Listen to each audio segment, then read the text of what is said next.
told under moonlit skies. Brave, lonely, got the vibe, got the flow for the culture.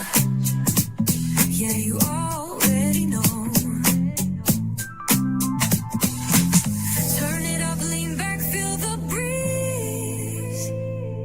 Late night truths drifting through the trees. It's for the culture, by the culture. Brave, lonely's got the soul to show ya. Breaking it down, lifting it higher. Feel the rhythm, spark the fire.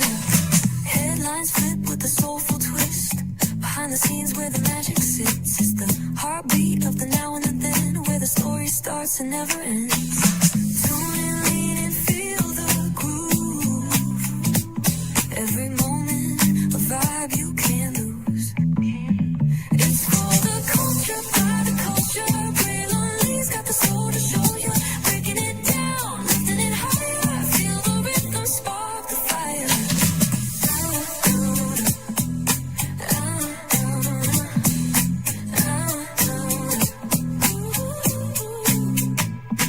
Hear the whispers in the city's hum, echoes of stories where we're from. A beat, a step, a voice so clear, the pulse of us, it's all right here. We got soul, we got flavor.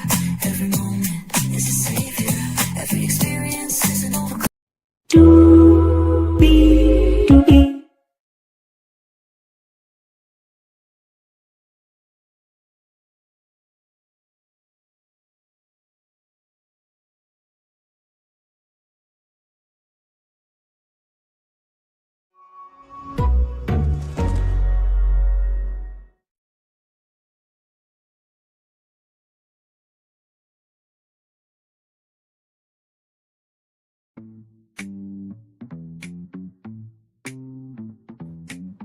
Well, hello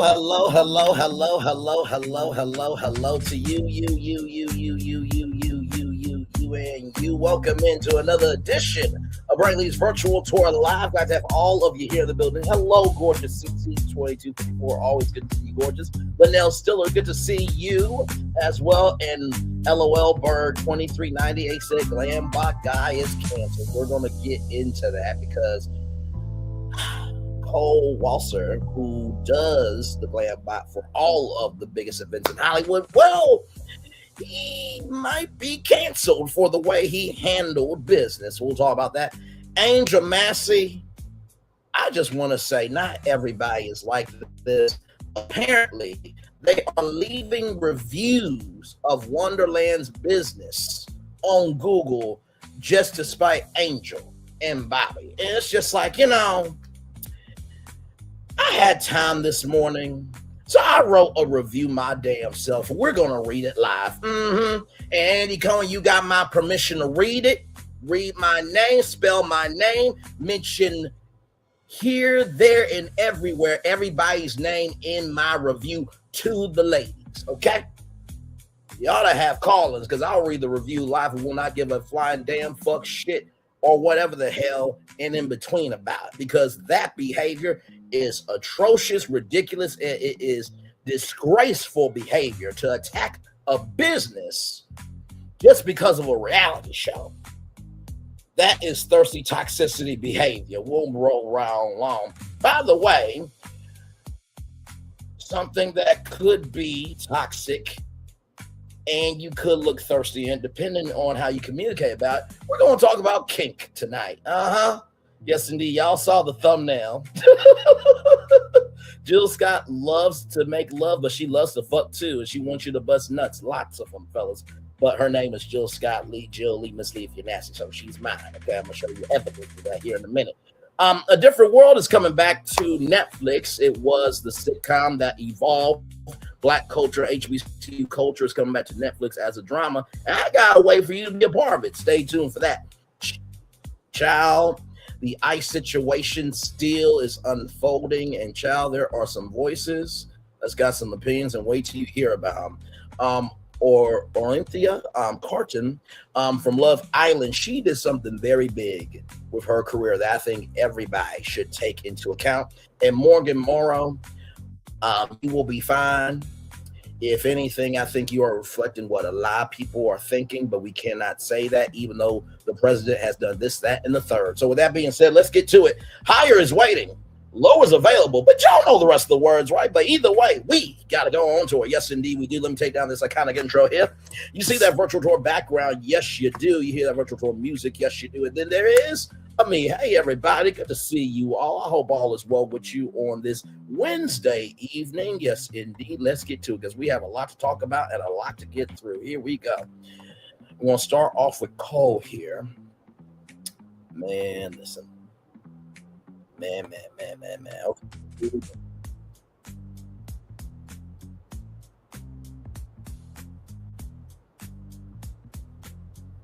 Come on. As Cole. All right, here we go. So shout out to Kimpire here. Here we go. So this was Jennifer Lopez, I think at the Golden Globes, but here we go. Yeah, slated as usual. Thank you so much. Thanks, guys. Streets are saying the devil works hard, but J-Lo's PR team works harder because Cole Walliser, who you know for Glambot on the Oscars red carpet, all the big red carpets, is now facing backlash for the way that he treated this young woman that was trying to get the Glambot at her wedding. Mm-hmm. If you missed it, a lot of people were talking about J-Lo on the red carpet and how she barely spoke to Cole. Cole later came out with a video saying that, look, this is work for people. He didn't see anything wrong with it. I was there. And everyone in the comments were saying, uh-oh, J-Lo's team got to him. And then I randomly saw a person comment about this wedding story, and people were dragging the person on X saying like, oh, you guys just want to make stuff up and cancel him and blah, blah, blah. Well, apparently the receipts are here in regards to this email exchange between Cole and the bride-to-be. Now, let me pause it here for a minute. Now, for those of you who don't know about the Emmys, the Grammys, the Oscars, the Tonys, or any big event, basically, there is a call time that you're supposed to be on the carpet. And they tell you who's going to be on the carpet. Usually, Glambot is there. So each person usually has about 2 minutes, maybe 3 minutes if you're very good at what you do, but you have to move down the line. And so when you're doing the Glambot, you know, stand here, take your pose, this, that, and the third, and go, right? And so the way that I see that, right, is people have said that J-Lo did say hi, but also, too, there's not really a lot of time that you do with the Glambot. It's, you know, stand here, picture, moving on. So it's not really a lot of time to engage. I understand the principle of the thing of being calm, but yeah, for real. But let's keep going because this tea that we're about to get into, oh my Lord, here we go. Let's start the video, but I just want to go over a little bit of what is said in this email. So Yinka, who was the bride-to-be. So this is Yinka right here, beautiful, gorgeous. And this is her husband. And look at their doggy, so cute. All right, let's keep going. Emails, it says, hi, are you / the Glambot available for private events such as a wedding? I'd love to have you at mine September 20th and September 22nd. Please let me know your availability and rates. Thanks, Yinka. Here's the thing. Yinka ended up having 3 weddings, a traditional wedding, an African wedding, and an Indian wedding. Cole responds and says, hi, Yinka. Thanks for reaching out. Just as you are aware, the Glambot is a camera system and personnel used by a network television station for one of the biggest red carpets of the year. It is not cheap. If you feel like something like this might be within your budget range, then I'm happy to discuss further. And honestly, I don't blame him. He probably gets a lot of inquiries where people want to bring this to their event. Well, Yinka says, hi, yes, it is something in my budget range. Thanks. Now, listen, I get it, but also, too, as the scripture says, your gift will make room for you, right? And I just say, take it for what it is, do the research, then decide, right? Let's keep going, because here is part 2.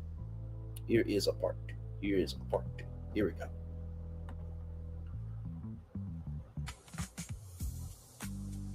Over a little bit of what is said in this email. So Yinka, who was the bride-to-be, emails and says, hi, are you / the Glambot available for private events such as a wedding? I'd love to have you at mine September 20th and September 22nd. Please let me know your availability and rates. Thanks, Yinka. Here's the thing. Yinka ended up having 3 weddings, a traditional wedding, an African wedding, and an Indian wedding. Cole responds and says, "Hi, Yinka. Thanks for reaching out. Just as you are aware, the GlamBot is a camera system and personnel used by a network television station for one of the biggest red carpets of the year. It is not cheap. If you feel like something like this might be within your budget range, then I'm happy to discuss further." And honestly, I don't blame him. He probably gets a lot of inquiries where people want to bring this to their event. Well, Yinka says, "Hi, yes, it is something in my budget range. Thanks." Mind you, at this particular point, he has not told her how much it is. He replies and says, "Copy. I don't see how you could be, since I didn't say how much it was, and could be between $10,000 and $1 million. Yinka must have had a big budget, because she says, "Yeah, I just assumed it was very pricey since it's featured at the Oscars. So what are the steps to book? Would you be the person that comes, or do you just work with them for red carpets? What's the rundown?" Cole replies, says, "It's a crew of about 15 people plus network setups, rehearsals, gear drop off, camera rental, lighting rental, insurance permits, etc., etc." Yinka responds, "So where would I begin? Through you, or is there a website?" He responds, "Okay, it's $300,000. I'll take a 10% deposit to secure the gear, and once I have the deposit, I can do a contract. Ready?" So basically 10% of that is $30,000. To get started? He responds, "Thanks, Cole. I'll reach out by Monday." He replies, "If you wanted to know how much it costs, you just needed to ask. You don't need to pretend you are going to book it." Now, that energy right there, my Lord Jesus. Now, I'm going to just say this, right? There is nothing wrong with standing on business, but there's also nothing wrong with respecting people who have business. Let me say that 2 more times on the big screen. While there's nothing wrong with standing on business for you, it's also not wrong to stand on business and respect the business that somebody's trying to pay you. While there's nothing wrong with standing on business for you, there's nothing wrong with standing on business and respecting that person. To assume that somebody don't have it, bruh, listen, you don't know the circumstances until you get all the intel. And also, too, you don't know who that person is connected to. Because, yes, you got onto all the carpets, but, bruh, have you thought about the Glam bot at Comic-Con? Have you thought about at CES? Have you thought about at a cruise line industry, conference? So you cutting off your nose to spite your face for future endeavors, potentially. Evidently, she had no idea what the cost was, and to assume she was wasting his time was very rude. It was very rude. That's just like if somebody reached out to me to do a branded string. Like I said, we're almost there to 1 million total views. We're under 2,000 on our way there. Praise be unto God. Mama said, hallelujah. Now, let's just say, for example, right? Let's just say a Sir Davis Whiskey contacted me, right? Now, a Kimpire contract is going to be different than a Braylon Lee contract. Okay, give me a moment because I'm going to show you something. Okay, now this is not to reduce me, but I do believe in utilizing information as a tool to be able to better understand what we are, not just in terms of how to have a conversation, but what we can learn from a conversation. Okay, so this is. And I could do Kimpire, Binge-worthy, make it make sense. All those guys are bigger than me, right? So here is Kimpire right here, okay? Kimpire has 564,000 subscribers. And if I scroll down, 247,948,228 views, okay? Now, when we look at my channel, our channel here, we got 3,358 subscribers, and we have 998,646 total views. Like I said, oh, y'all can't even see it. My bad. Let me do that again for y'all. Okay. So here's Kimpire right here, right? Here's Kimpire right here. 564,000 subscribers. Okay, that's his subscriber count. And then right here, 247,948,228 total views. Okay. Then here is me, our channel here, 3,358 subscribers, 998,646 total views. Now, if Sir Davis Whiskey reaches out to Kempire, well, he's going to get Beyonce, obviously, right? Because over 200 million views, 500,000. It is a platform that has been brand approved, tested, and it's went through the fire.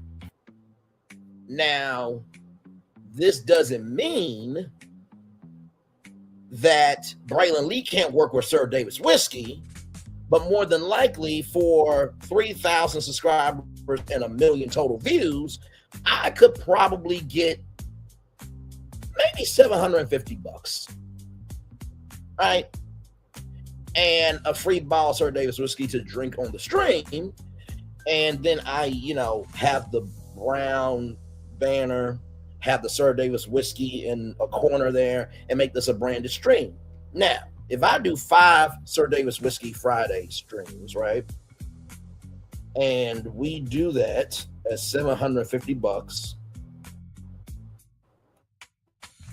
Return 750 times 5. That's $3,750. Sir Davis Whiskey, we can make that happen, okay?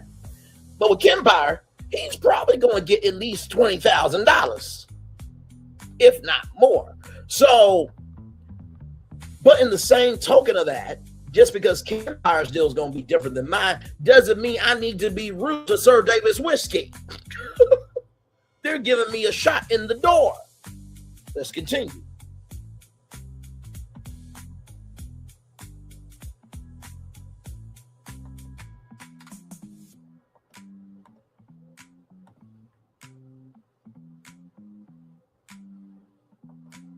Yinka replies, I did. That's why I asked. I want to book it, ?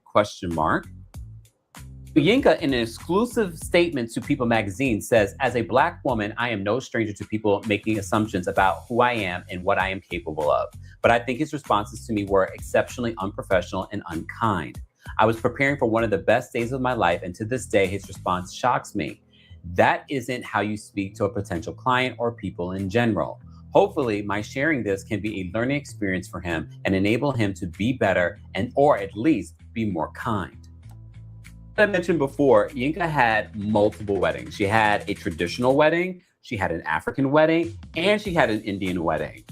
Yinka was not hurting at all when it comes to the cash for this. Sidebar to the sidebar. Joseph Kahn, for those that are of a particular age, remember who Joseph Kahn is, legendary music video director. He was the actual first person to do Glambot, and he posted a tweet about it recently. Cole, hang on, let me go back. It's right here. I keep hearing my name and Glambot. Yes, I created back in 2016 for E. The lighting, camera work, lens choices, and methodology were all my design. I ended up having to both operate and win a Grammy at the same time at the Grammys. LOL. It was too much. It's fun, but I'm busy.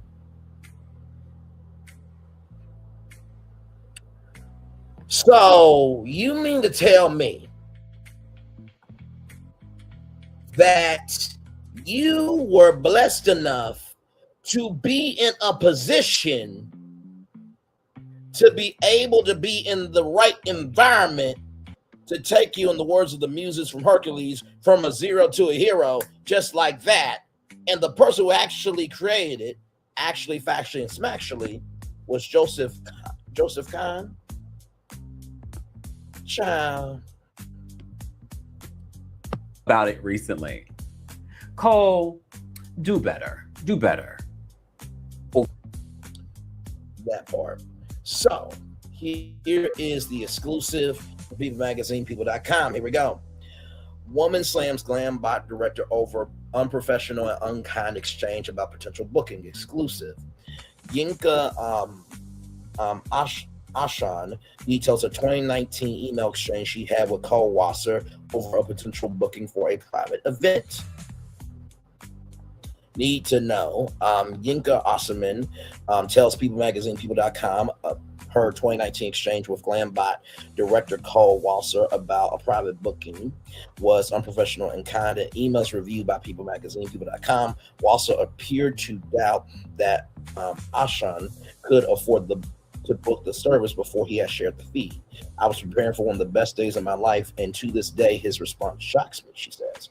A woman is calling out Glambot director Cole Walliser for what she describes as a rude email exchange from 2019 regarding a potential booking for an event. In a post on Twitter on January 18th, Nika Ashan shared an 11 email exchange she had with Walliser in 2019. And there is another show that we're going to watch to showcase to you the actual emails here in just a little bit, where she asked if Walliser and the Glambot, a high-speed camera that captures slow motion video often seen on the red carpet of award shows, were available for private events. In the email exchange, which was reviewed by People Magazine, People.com, Walliser appeared to initially doubt that Ashan could afford to book the service before he had shared the fee. Are you / the Glambot available for private events such as a wedding? Wrote Ashan in her first email. I'd love to have you at mine September 20th and September 22nd. Please let me know your availability and rates! ! After thanking her for the inquiry, Walliser added, "It's not cheap if you feel like if you feel like something like this might be within your budget range, then I'm happy to discuss further." Yeah, it is something in my budget range, replied Osherman. To which Walliser wrote, I don't see how you could be, since I didn't say how much it was. It could be between $10,000 and $1 million. Later in their correspondence, when Ashan says she would reach out by the end of the weekend to continue the booking process, Walliser again appeared to doubt if she was actually serious about her inquiry. It's $300,000. Now, Cole, I'm gonna be real with you, bro. This was price gouging. Unless you have specific packages where there's a $10,000 package, there's a $100,000 package, and there's $1 million package, brother, you was price gouging her. Because then to land somewhere in the middle of 300,000, bro. Come on now. I'll take a 10% deposit to secure the gear, and once I have the deposit, I can do a contract ready to get started. Walliser wrote, to which Ashan pinned back, "Thanks, Cole. I'll reach out by Monday. If you wanted to know how much it costs, you just needed to ask. You don't need to pretend that you're going to book it," replied Walliser. An exclusive statement about the exchange. Amishan told people that she was left hurt and angry by the interaction. As a Black woman, I am no stranger to people making assumptions about who I am or what I am capable of, but I think his responses to me were exceptionally unprofessional and unkind, she wrote. I was preparing for one of the best days of my life, and to this day, his response shocks me. That isn't how you speak to a potential client or people in general. Hopefully, my sharing this can be a learning experience for him and enable him to be better or at least a bit more kind. Walliser did not respond to people's requests for comment. Amishan told people that she had actually shared their interaction online several times since 2019, but it never garnered as much attention as it had over the last few days. One post about the interaction by the popular Twitter account PopCrave had garnered over 120,000 likes and has been viewed more than 30 million times. The Glambot controversy came days after Walliser uploaded a video to Instagram addressing viral accusations that Jennifer Lopez had been rude to him during their interaction on the red carpet at the Golden Globes. My bad, I said it was the Oscars, but it was the Golden Globes of January 11th. While getting into position for her Glambot recording, the kiss of the Spider-Woman actress had her back toward Walliser as he directed her. A behind-the-scenes video of the moment showed her posing for the camera, then walking away with a wave. So that was recognizing him. And like I said, at the Golden Globes as well, you got Media Row. Like behind this here, you have Media Row. All those media outlets, and you see right there, you got to go through all that bingo here, then sit down for 2 hours. You ain't got time to, say hey to everybody. So, like, context, conjecture, and connection here. While commentators online claim Lopez acted rudely during the interaction, Walliser dispelled the claims. I didn't take it personally. It didn't feel rude in that moment, he said in his Instagram video. I think there's a couple of things that added the fuel to this idea. One, she's just down to business. The carpet was closed. She was ready to go inside. She knew what she was going to do. She got into the position. Continued Walliser, I knew she was being ready. I knew it was late. We were just getting through that moment. Didn't feel rude to him.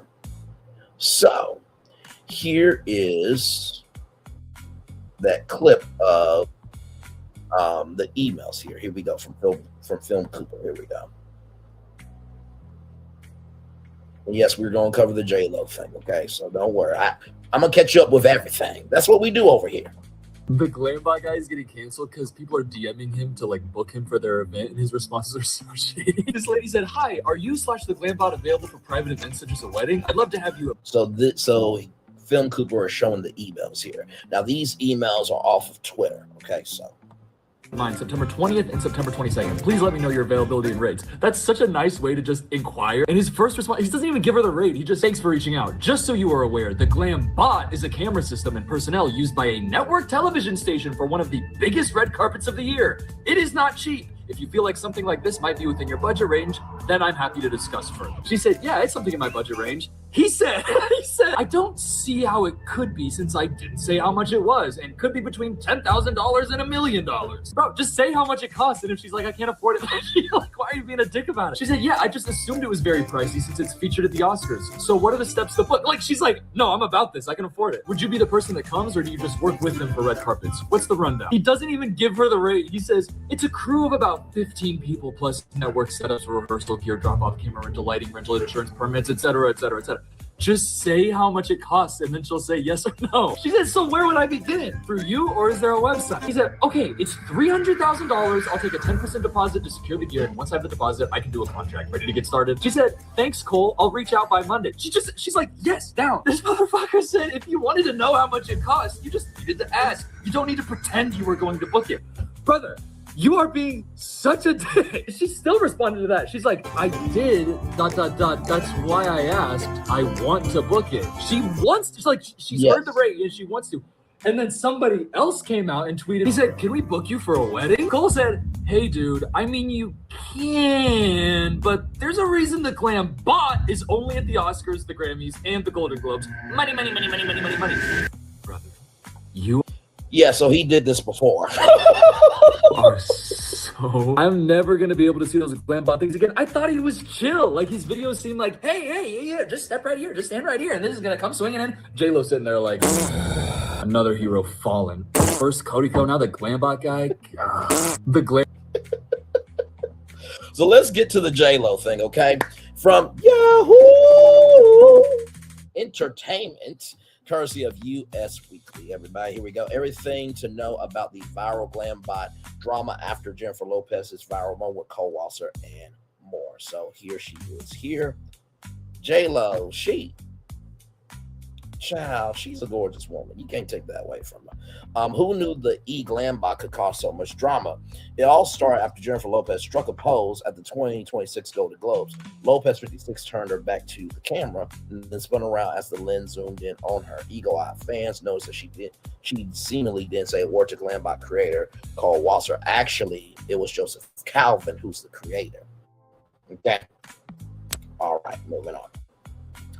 He's the director. Cole Walliser is the director, not the creator, who is always on hand to greet and instruct A-list guests, sparking a flurry of reactions online. Walliser, who runs the Glam Bot, then shared a behind-the-scenes glimpse of the actress posing, resulting in fans criticizing her for ignoring him while posing.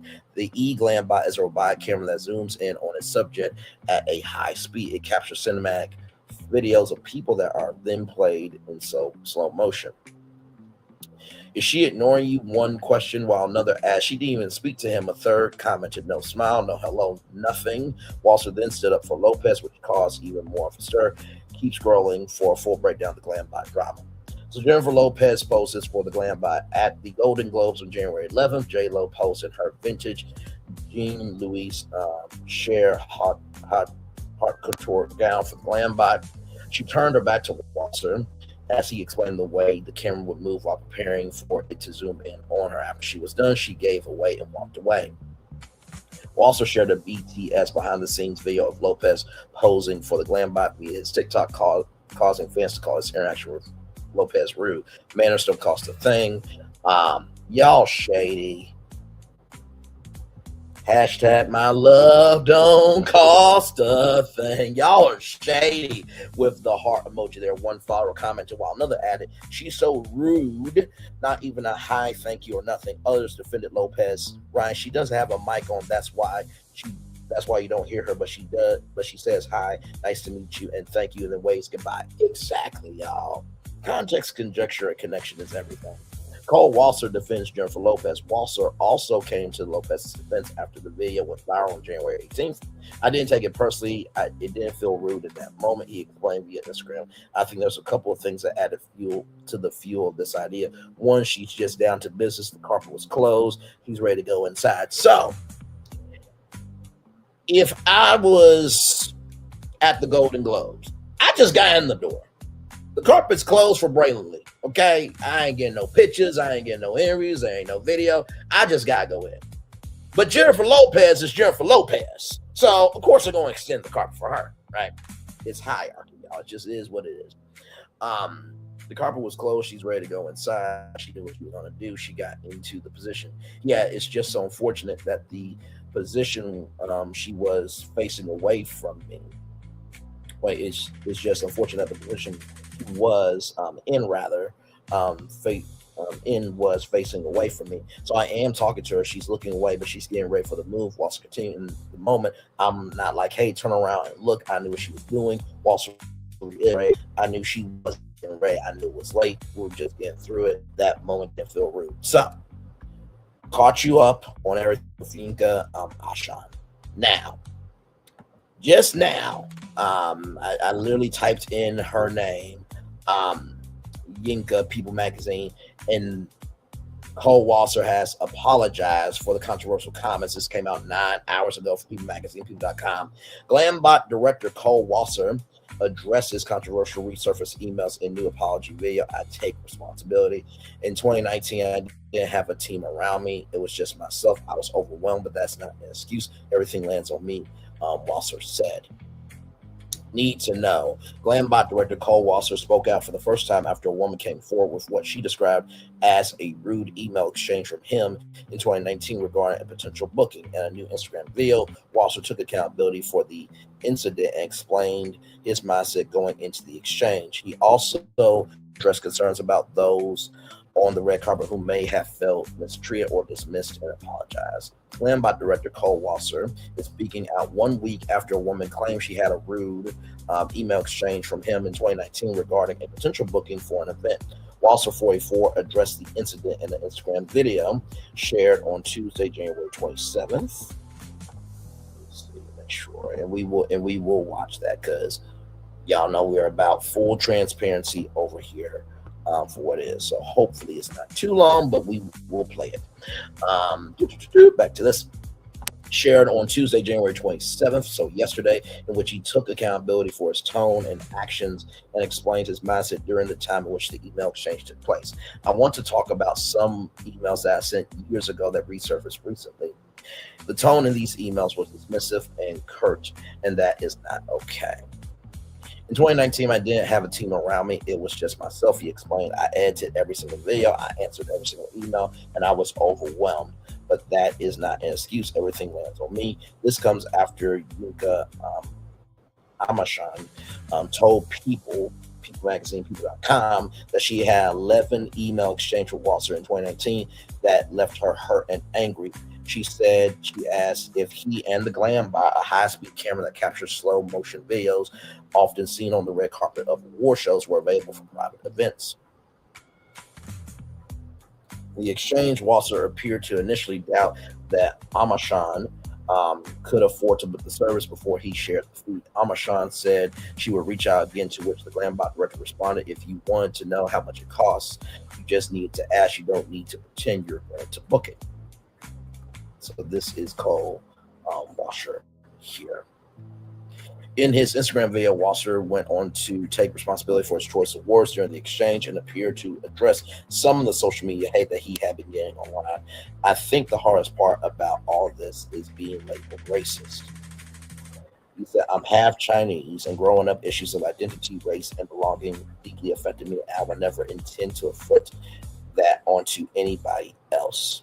But I do understand that reading these emails, people could be upset and so biased, especially given the frequency at which people of color can experience being dismissed. And so I take full responsibility for my words, irregardless of what my intent was, he added. Walliser, who set the record straight about Jennifer Lopez's viral glam bot at the 2026 Golden Globes, and whether she was rude to him earlier this month, also addressed concerns about those on the red carpet who may have felt mistreated or dismissed and apologized.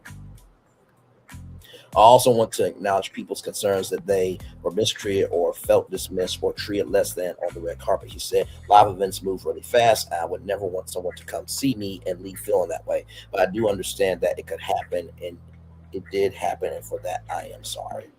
The Glambot director concluded his video noting his growth over the past several years and shared that he wants to continue to improve. I like to think that I have grown a lot I have grown a lot in the past 7 years. I've always wanted to treat everybody with the respect that they deserve, but clearly more could have been done and I can do better, he said. And so that's a thing I want to focus on improving and just working towards being better. So, with that being said, let's watch Cole's response live in real time. And so now you catch up to us. Here we go. I want to talk about some emails that I sent years ago that resurfaced recently. The tone in these emails was dismissive and curt, and that is not okay. In 2019, I didn't have a team around me. It was just myself. I edited every single video. I answered every single email, and I was overwhelmed. But that is not an excuse. Everything lands on me. I think the hardest part about all of this is being labeled racist.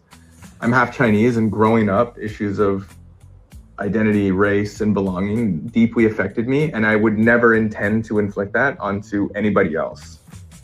But I do understand that reading these emails, people could be upset and assume bias, especially given the frequency at which people of color experience being dismissed. And so I take responsibility for my words, regardless of what my intent was. I also want to acknowledge people's concerns that they were mistreated or felt dismissed or treated less than on red carpet. Live events move really fast, and I would never want someone to come see me and leave feeling that way. But I do understand that it could happen, and it did happen, and for that, I am sorry. I like to think that I have grown a lot in the past 7 years, and I always want to treat everybody with respect that they deserve, but clearly, more could be done, and I can do better. And so that's a thing that I want to focus on, improving and just working towards being better. These are just some thoughts that have been weighing on me, that I wanted to share. And so thanks for watching. That is his response. I will just say this. I hope that he gave a private apology to, I want to make sure I get her name right, y'all. Give me a moment here. To Yinka Amishan. I hope that he gave a private apology to her. And if she does not want to work with Cole, that is her complete right. But I do think Cole, for a future event, she deserves a free glam bot. That is the least you can do. But it's up to her if she wants it or not. But now, since we're talking about business, I gotta talk to y'all about y'all, not my people. But I gotta talk to y'all about y'all because I saw this from Show Styles and Spirit, and this is way too much energy. Shout out to Show Styles and Spirit. Here we go.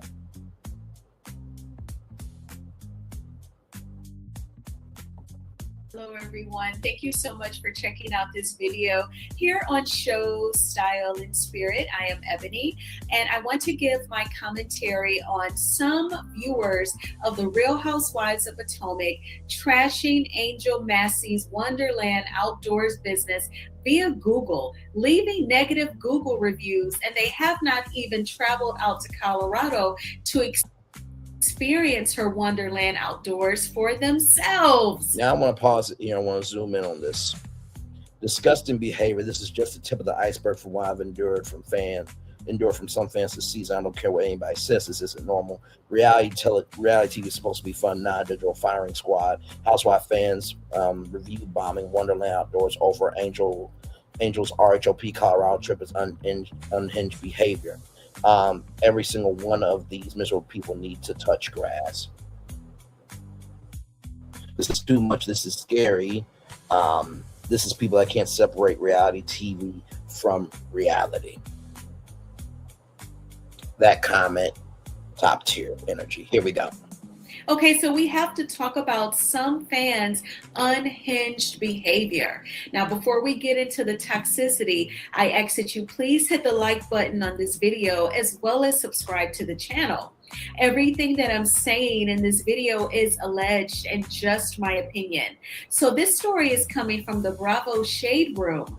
And Angel Massie actually has commented on social media under a post about someone leaving a negative review about Wonderland Outdoors based on episodes that they have watched of The Real Housewives of Potomac.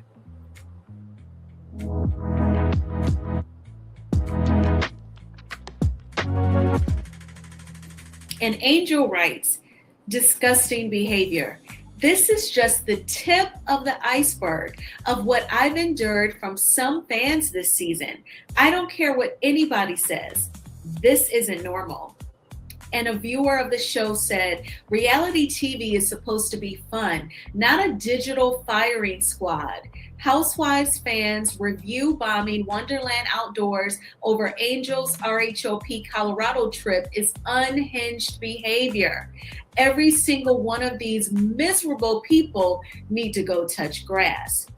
And here is one of the toxic negative reviews that someone left. They gave Wonderland Outdoors 1 star and they wrote, based off of what you provided the ladies on RHOP, I would never use your services. How do you not know how to provide basic needs, get everyone to where they need to go, and just be a good host?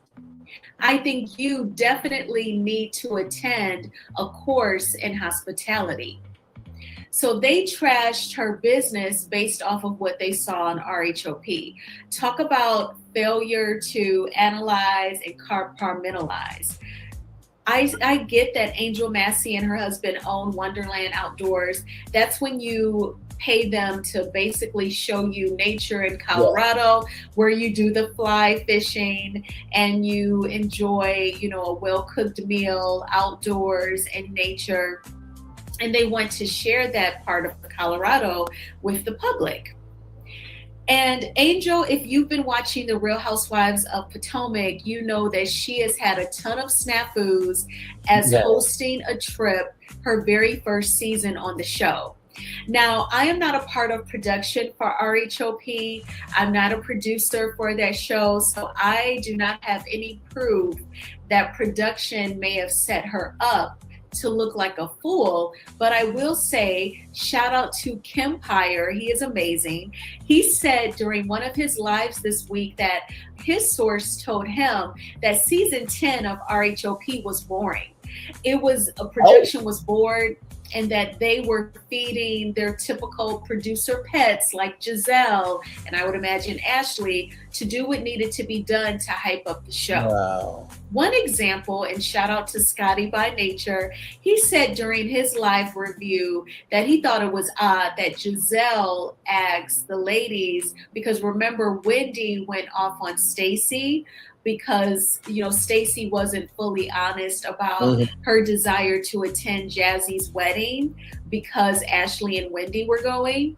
So Wendy towed her off, and they're waiting on the side of the road at a gas station because Angel gets lost.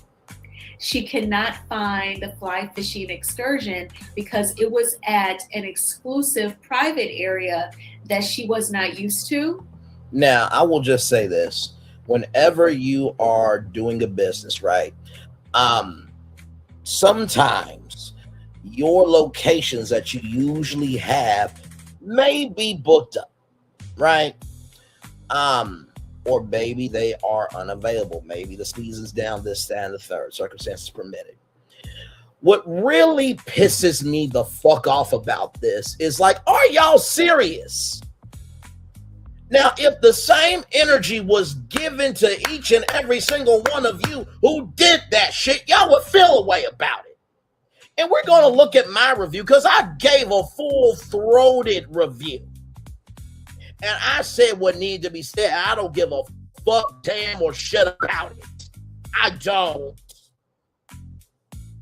Because while people are wondering about the ultimate girls trip and Carissa Shields and Cardi B and this, that, and the third, we could give two fucks if reality television goes way too far.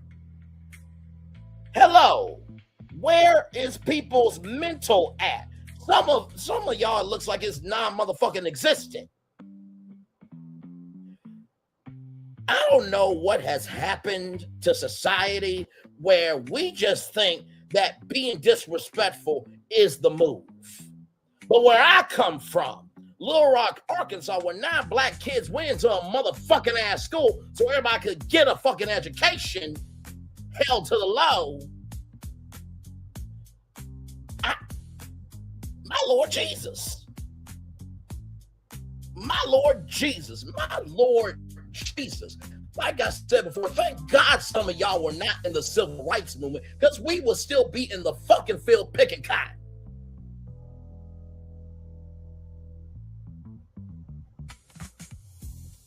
And I'm just like, these 50-year-old, 40-year-old, 60-year-old, whatever the hell, bitches and mitches, because I'm equal opportunity over here, doing this, that, and the third, but yet you got grandkids, you got children. If your child did what the fuck you did, would you accept that behavior? No, we're having this conversation tonight. We doing it right from this space right here, right now, because I know. No, I saw this. I'm like, oh, you got to be kidding. It wasn't cool when Melody Cherie was going through hell. It ain't cool to put Angel Massie through hell either. It ain't.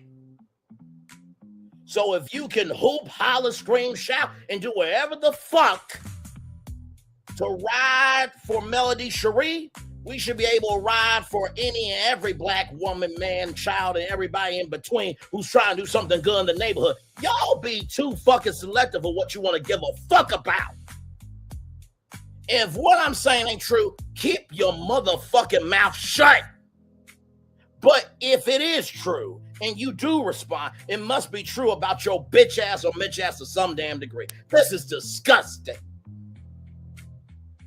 Fucking disgusting. Fucking disgusting. Some of y'all are moving like Giselle Bryant, Ashley Darby, Wendy Orfezzo, and child,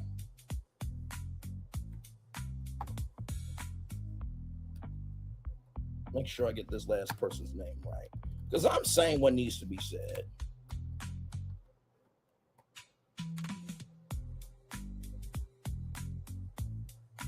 Stacey Roush. Some of y'all moving like Stacey Roush, and some of y'all moving like Monique Samuels. And it's fucking disgusting. Damn shame.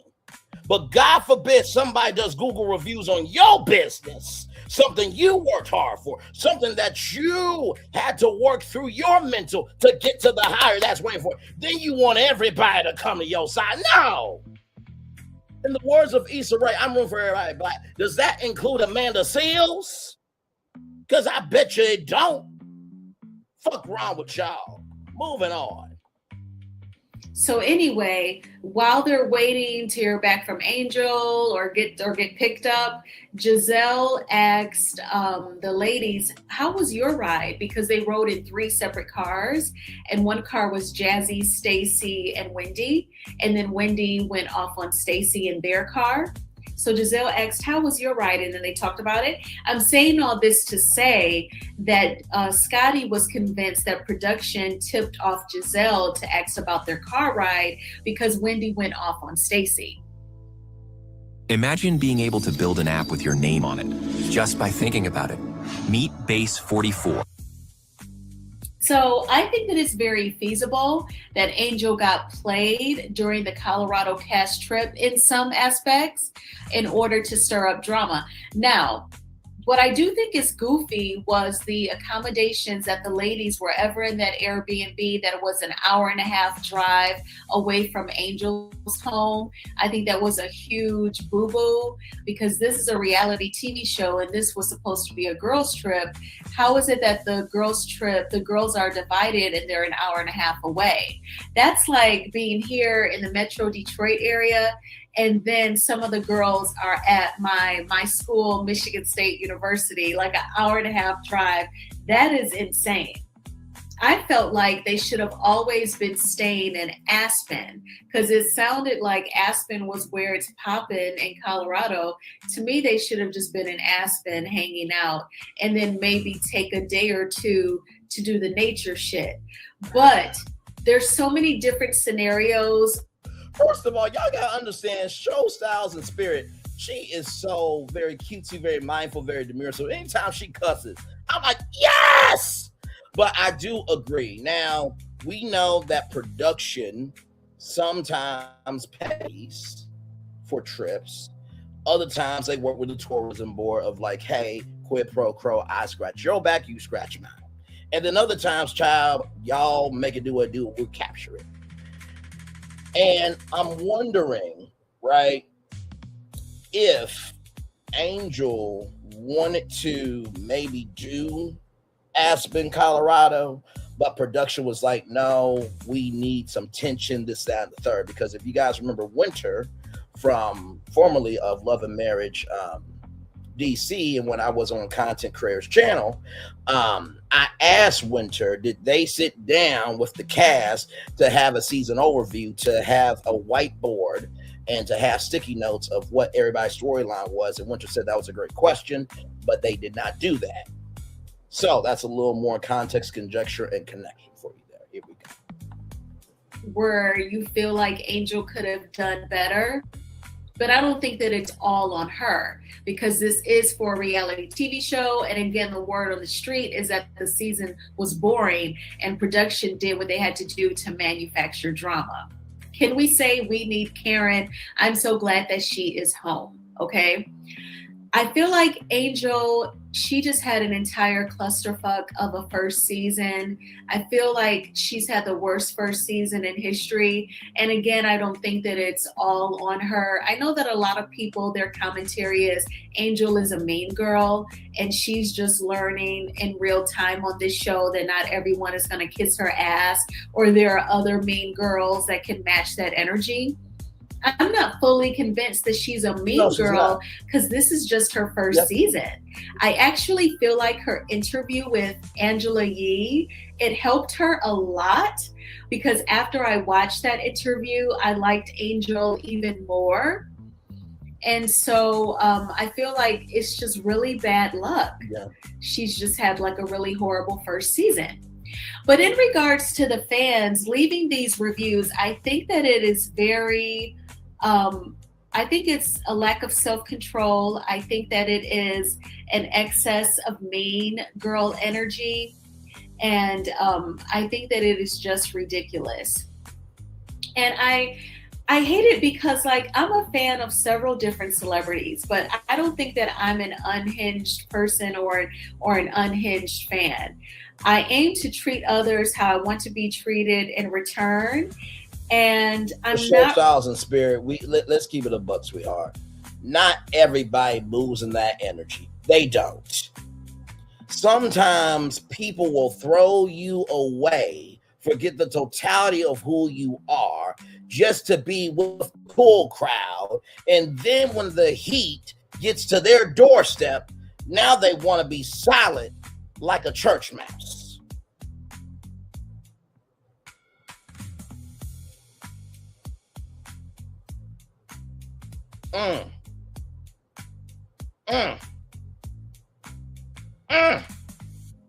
So, I love people who I believe deserve my love. I move in accordance to what works for me, and I do not apologize for my peace. Now, for some people that may feel like it's mean, but you only got one life. Like I always say, y'all, this is not Super Mario Bros. Where you can restart the level and have 3 new lives. Let's keep going. really confrontational. So I'll start there. As far as leaving reviews, if I leave a bad review, trust me, I was at that business. I experienced bad customer service. They did not do what they said that they were going to do. I am not leaving Google reviews off of a business that I heard about on a reality TV show. I just don't see myself taking my fingers and clicking on the mouse or here on my MacBook, opening up another internet tab, typing in Wonderland Outdoors and leaving a negative review. I think that is ridiculous, okay? I have had my thoughts about other reality TV stars who own businesses. I have not left them any toxic reviews because I have not used their products or requested their services. Yep. I just don't have time to put in that much effort to be negative.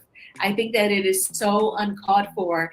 And those people, they give the fan base a bad rep, a bad look, a bad name. It's just like if you are a part of a community or a group of people and you act ignorant, you act criminal, you act violent. Hello, you're making it worse for all of us who follow the rules, obey the laws, treat people how we want to be treated in return. And yet we experience racism, prejudice, or God forbid, police brutality. So I think that these fans... And I want to pause it here because this is the thing. I've always have said this. I do cover more of everything else than most people. That's a motherfucking fact. Regardless of who I insert. If you upset about that fact, change it. Otherwise, shut the fuck up. But what I love about what Show Styles and Spirit said here is that it is one bad apple that ruins it for the rest of everybody. And remember how everybody was going in on Brett Eady, this, that, and the third, and with Kenya Revenge P. Moore, who apparently is so fucking broke as a joke that she got to sell her shit in order to keep her hair spa. That's more of a content studio than anything else. So it's just like, so it's cool for people to cause hell, but it ain't cool for people to respond to hell. So it's cool for people to cause hell, but it ain't cool for people to respond to hell. So it's cool for people to cause hell, but it ain't cool for people to respond to hell.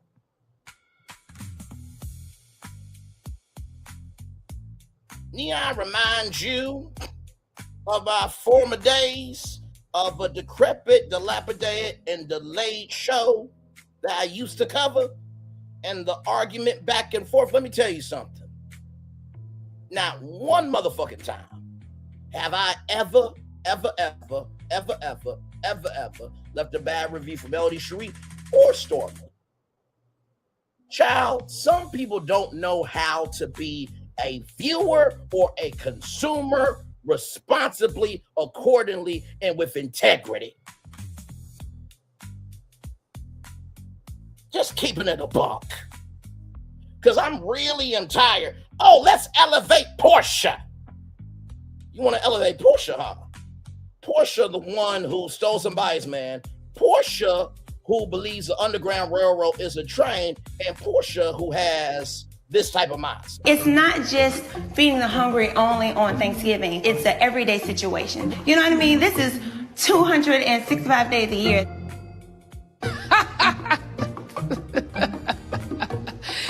That is funny. 265 days? Where the hell that bitch live at? It's not. Same one who whooped ass on national television against family members. The same one that said, I'm a journalist. When Anderson Cooper at 19 motherfucking years old got a war pass, got on a plane and reported from a trench. Get the fuck out of here. I need y'all to have that same energy if somebody gives this energy to your business with Google reviews. Okay. All right. Moving the fuck on. Like I said, if what I'm saying ain't true, don't respond to me. But if you do respond, it must be true to some damn degree that you only give a fuck about who you want to give a fuck about. Because where I come from, Little Rock, Arkansas, the city where 9 black kids went into a school so everybody else could get a fucking education. Do what you say you're going to do. Give the best you got. If you don't have the best to give in terms of your resources, don't mean that's not going to marry somebody. And give a fuck about how you move as an individual. There's a lot of bitches and midgets that don't have enough of a vagina or a dick to be this real and say what needs to be said. Let's keep going. And they just really ruin it for folks who just want to be entertained. And even if you have a not so good commentary on a reality TV figure, you know, there are boundaries through which you express that commentary. You don't have to go trash the business via reviews. Now, I went on Underland Outdoors website and I learned from clicking around and reading that they can offer you, when you do those excursions, you can either go to like a public park or a public or you know, a piece of the land that's open to the public. Shopping is hard. Make it easy with Stitch Fix. Get outfits you love without any of the hassle. First, and you can experience the fly fishing or whatever other excursion, or you can actually go to like private land. That's on the Wonderland Outdoors website, and I thought that was so interesting. So I guess if maybe you're like a celebrity and maybe you want a vacation in Colorado, maybe you've got kids. Let's just pretend it's like Beyonce and Jay-Z. And their 3 kids are still young. Blue is just like, 13? And then you have the twins. So let's say they want to go fly fishing, I don't know, whitewater rafting. But of course, they want to do the private excursions where they're not going to be exposed to like the public. They can go private with Wonderland Outdoors. And there's different things that you can do. And so I was just more curious to learn more about the business, because I don't think that cash trip was reflective of the business itself. Mm-hmm. Because at Airbnb, Angel could not predict that the house was going to be not having a proper working water. It sounded like in one of the episodes, we learned that it was well water. So the house was hooked to a well, and that system wasn't working properly. Now, in my opinion, that first night, I don't even see how the lady stayed there, because as soon as like the toilet wasn't working, Ebony is like looking for a hotel. That is just me. I don't know how they did that like a couple of nights before they went to the Four Seasons. And if production led Angel in the wrong direction, if I was Angel, I would have had to break that fourth wall, because I'm not going to be out here looking stupid. Now, we have to see at the reunion if she breaks the fourth wall, if she exposes production, or if we learn any more about the planning. What I do think is ridiculous is Angel not knowing how to get to the fly fishing site. I know she said that it was a new. When I say shady, it's like, wait a minute. So this is what you do, but you ain't executing now. I can say that based on what I've seen of the episode. But Wendy Osefo, on the other hand, saying that at the table, like, isn't this what you do? For Wonderland is not going through a fucking lawsuit with 64 damn credit cards that could be going to jail with her husband for 15 motherfucking damn years. Okay. All right. Moving on. Location that she had not used before. And then when I went to her website, I learned that you could either go to like a public place for the excursions or you could go private.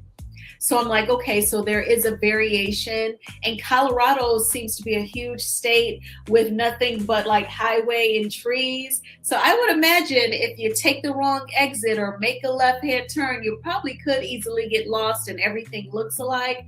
But because she is the host, she's been living in Colorado and she owns this business, it was looking wild that she had gotten lost. And then everyone is wondering, how is it that the chef and her assistant make it to the site, but she did not? Mm-hmm. And she kept saying that someone sent her the pin for the location and it took her in the opposite direction. Now, can GPS sometimes get it fucked up? Yes, it can. Have you ever, like, remember back in the day when we were using MapQuest? And MapQuest offered you like the fastest route and the scenic route. Like, I know people who have told me, like, somehow they clicked on scenic or MapQuest just gave them scenic first, and it took them forever to reach the destination.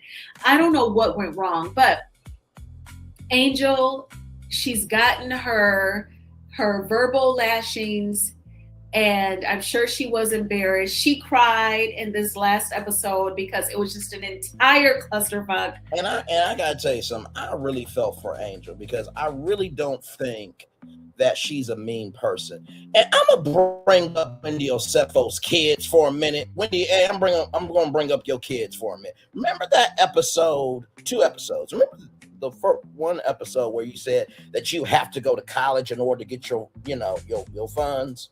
Remember when you said that? And then remember when y'all son said, I want to work at Chick-fil-A, and how you were like, Chick-fil-A? Child, let me make this personal for Wendy.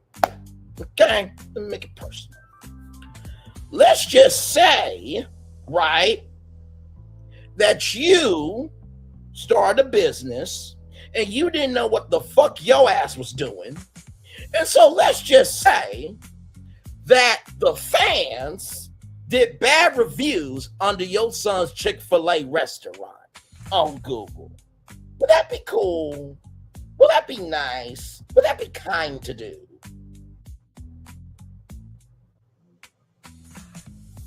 I'm asking question. If Angel, Grace, or Adore Giselle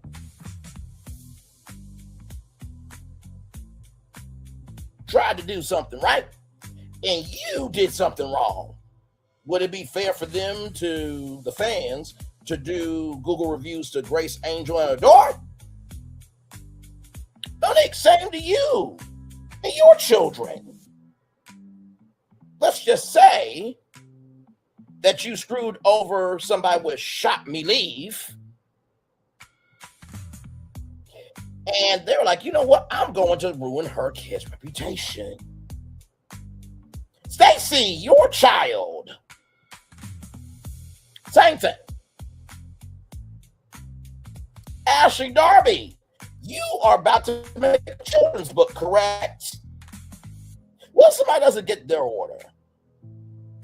And then, your children try to do something. Google reviews. Do you see where I'm going here? If y'all had that smoke come to y'all, y'all wouldn't be here for it if your children got it. So why in the flying fuck is this cool behavior? Moving on. I got time today. But do you leave the negative Google reviews and your ass is sitting at home, perhaps in a bonnet and your glasses, eating your snacks and burping? Or do you leave the negative Google review? No, you do not. That is not cool at all, and it is horrible karma. But this is where we can have hope sometimes in the human race. So let me, okay, you all can see it. So in that image that I just showed y'all from the Bravo Shade Room, her reviews were saying 4.3. The night that I went to her business website last night, the average of the Google reviews was 2.9. Yes. Thanks to people like that one girl who left the 1-star review, they were down to 2.9. The more normal viewers of RHOP, they're leaving 5-star reviews, and they have increased that average, because that image on the Bravo Shade Room said 4.3. Tonight is at 4.7. And here's what someone had to say. Just wanted to offset the nonsense going on in these comments. In no way was the business represented on the show because they got lost. From what I saw, they had a private chef and the location looked beautiful. Had they made it, they would have had a great time. And other reviews were like, you know, beautiful location. So people are leaving the 5-star reviews so to try and counter the bullshit. And that's when I have hope in the human race that not everyone is completely insane and out of their minds. Well, what do you think about people leaving 1-star reviews based off of episodes that they saw on a reality TV show? I thank you all so much for checking out this video. Please hit the like button on this video and subscribe to the channel if you have not already done so.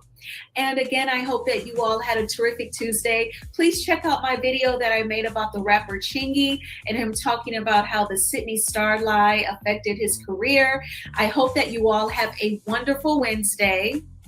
If the roads aren't too bad where you are and you're not covered in snow, you know, you may want to get out of the house tomorrow evening, go to the gym, or, you know, do something. If you have to like clean around the house, you'll feel productive, you'll feel good. I'm going to try and get out if we don't get additional snow. It felt good to get out tonight after being in the house for 3 days. But I will talk with you all soon after being in the house for 3 days. Yes. I will talk with you all soon. Good night. Bye-bye. Bye, Ebony. Bye, gorgeous. And by the way, I just want to say this too. Imagine if you're a content creator, right? And you fuck up on your business. People could find your children's business and leave bad Google reviews. I need people to get that the assignment is bigger than how you feel. So I decided to do a review. So here's my review. Okay. And I don't give a damn fuck or shit what anybody got to say about it. Here we go. First of all, Giselle Bryant has the She by Sheree collection of Potomac with Ashley Darby, and her daughters are more loved by Bravo fans than her. Wendy, Osefo, and A could go to jail for 15 years in prison. Stacey had TJ, who did not want to have sex with her and allegedly can't be truthful, plus screws leftovers. And Ashley Darby had an ex that got a lawsuit from a Bravo cameraman and went after somebody else's son. And let's not forget Binder Bitch Monique. Those are her words, not mine, dragging Candace across a whole table, looking like a whole banshee out here, never saying she would come back, but she's only saying she's healed so she can get a paycheck because nothing else is popping off for her. Now, with all that said, if any one of those ladies got what Angel got of this energy of Google reviews, they will be feeling away. This is a great business. There are fans that can't do a fifth quarter or a half of having a business like Angel or Bobby. Always remember what you do with others does and will always come back around. And I meant every motherfucking ass word. Don't make no fucking damn sense. Shit. And to Giselle, Ashley, Stacy, Wendy, Monique, come for me if you want to, fucking heifers. Come for me if you want to. Y'all were wrong for what you did, Angel, and you deserve what the fuck y'all get. Shit. And to everybody else, if what I'm saying ain't true, don't respond on no YouTube live, don't do no video, don't do no short. Don't do nothing on no other social media platform. Know your role, stay in your place, and keep your fucking mouth shut. Be loud about this before you get loud about me, okay? Moving on.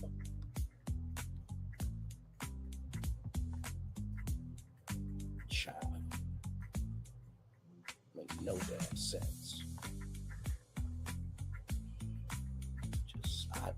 I need to breathe for a minute. Because I'm just like, I know we're not doing this. I can't. Now, let's elevate the show with something fun, okay? Shout out to Royale.com celebrating 25 years on to the next 25 years. Yes, indeed. Y'all, we're going to talk about kink. Yes, indeed. Black Gen Z uses kink to measure compatibility. Over 50% of Black Gen Z singles now openly identify with kink interests as role play tops the list, and consent becomes the foundation for modern day compatibility. Over 50% of Black Gen Z daters now openly identify as having a kink or fetish interest, signaling the end of traditional dating tropes in favor of radical honesty and sexual agency. Black, the #1 dating app for Black singles in the United States and the United Kingdom, released its findings from Curiosity Kink and Connection report. An anonymous qualitative survey of 4,000 Black users across the United States and the United Kingdom. The results point to a clear cultural shift where Black Gen Z isn't treating kink as taboo or extra, but rather as information. In a dating culture defined by fatigue and mixed signals, this generation is using clarity about desire to move faster toward real alignment and away from guessing games. At the same time, the data challenges a tired assumption that sexual openness equals carelessness. Role play leads as top interest.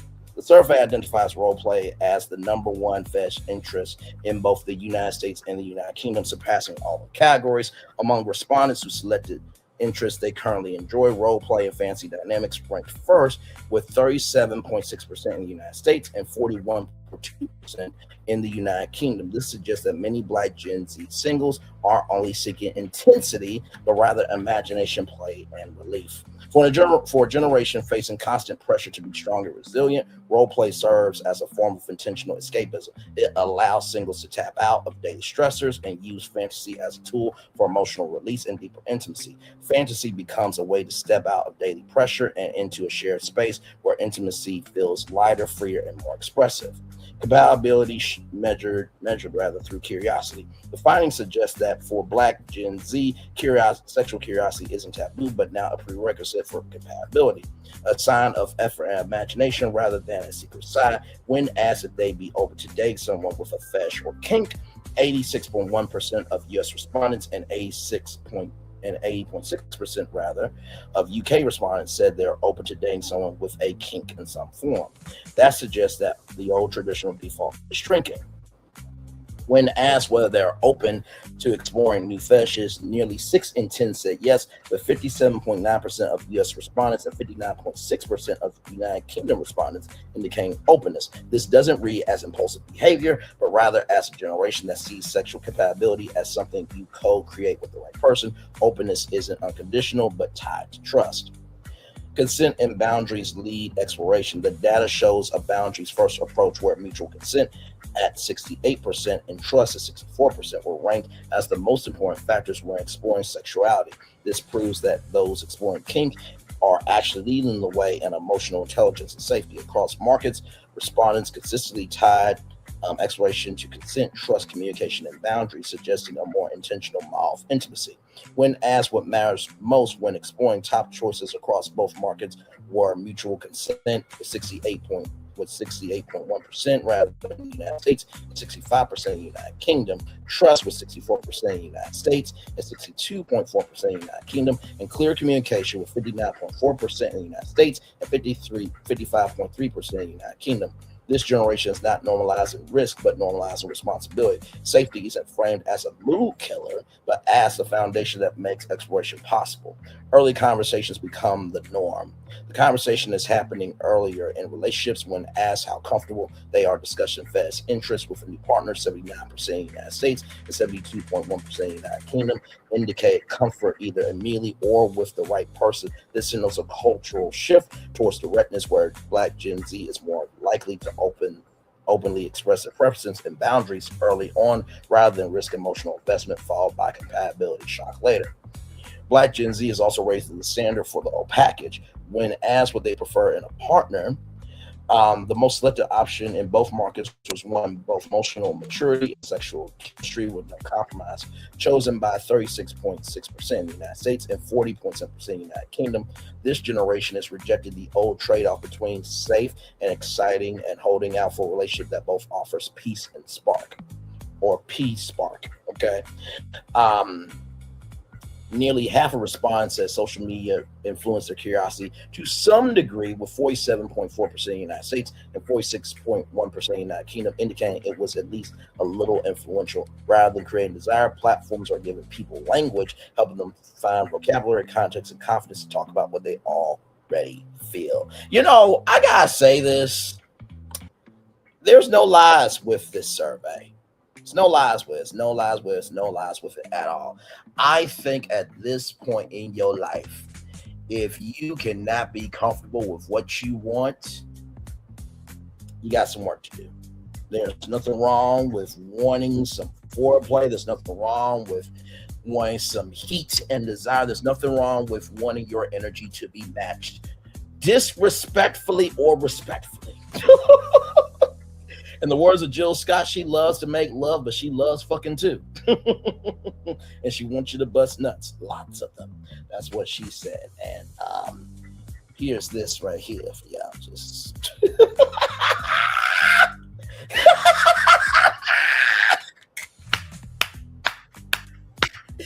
Anyway, moving on.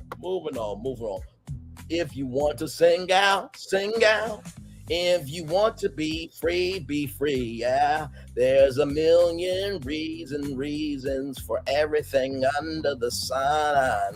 Okay, so yes, indeed. All right, y'all. More Brand News Virtual Pro Live coming up right from this space right there, right now. And listen, if people, because I was saying what needed to be said, then fine. I think y'all know me quite well by now. I will stand alone in my peace rather than having a million people watch me and I'm just kissing ass. Okay? Just to be able to have a platform. All right? So it's all good in the neighborhood. And I would have that energy for anybody else doing that to somebody else. Okay? Moving on. Child. All right. A Different World is coming back to Netflix. Do you want to be a part of it? I got the intel for it from blackenterprise.com. A Different World reboot hosts casting call for the series HBCU students. The original series ran from 1987 to 1993.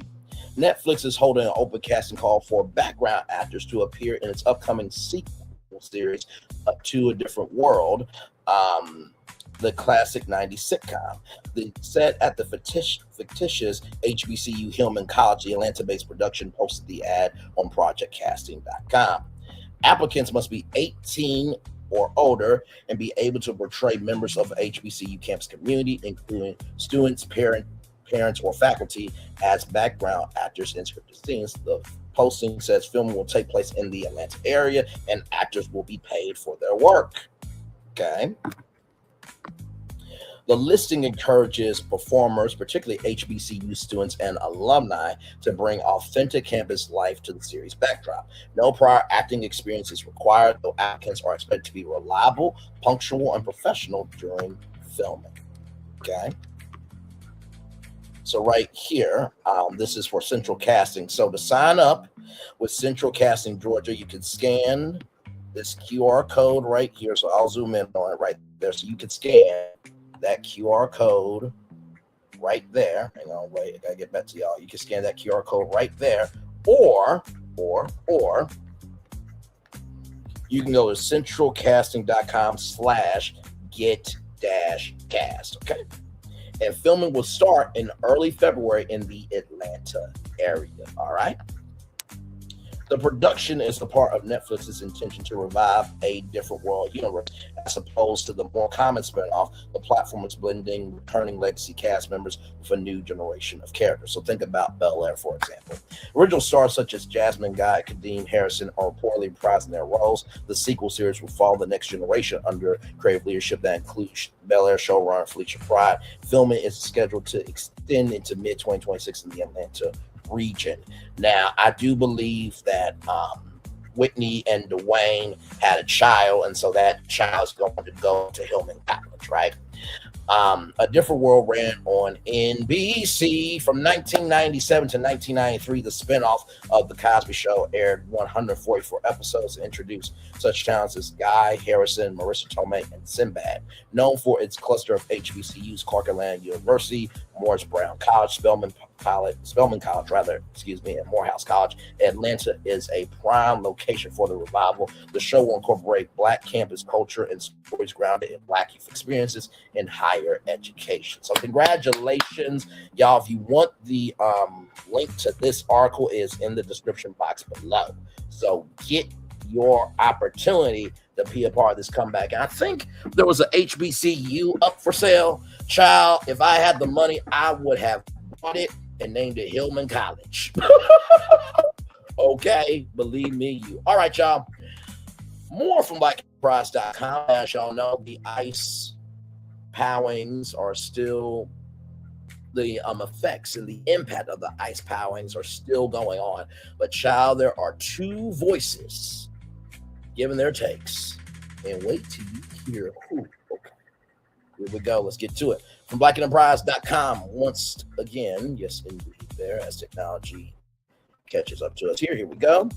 Marjorie Taylor Greene, you're all being incited into civil war.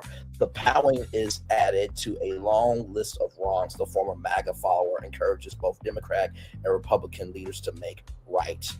The former Georgia Republican Congresswoman Marjorie Taylor Greene isn't backing down on her fight for political transparency, calling on her past MAGA colleagues to take off their political blinders as she warned of the latest Minnesota powing as the potential start of the Civil War. Taylor Greene expressed her interest for her support for law enforcement, particularly ICE agents, the pushback against the narrative, the pushback against their involvement in the powing of 37-year-old ICU nurse Alex Preety, pushing against the narrative that he posed a threat to federal officers because he was armed. I unapologetically believe in more security and deporting criminal illegal aliens. I support law enforcement. However, I also unapologetically support the Second Amendment, the former MAGA loyalist said. Legally carrying a firearm is not the same as brandishing a firearm. Then she took a trip down memory lane to January 6th, 2021, when dozens of armed insurrectionists threatened lawmakers and subsequently took over the United States Capitol. Greene know that many Republican leaders, including President 47, defended the group and their Second Amendment rights. She questioned if it was okay then, it should be the same for Preety. I know, right? We lost our minds when we watched Biden's FBI track down, aggressively carry out home invasions and arrest on peaceful January 6ers who walked in the Capitol through open doors. Imagine if one of our own MAGA independent journalists or even a MAGA support stood in the street outside a January 6ers house while Biden's FBI carried out a law enforcement operation, home invasion, and arrest, she said. What would have been our reaction? Both sides need to take off their political blinders. You are all being incited to a civil war, yet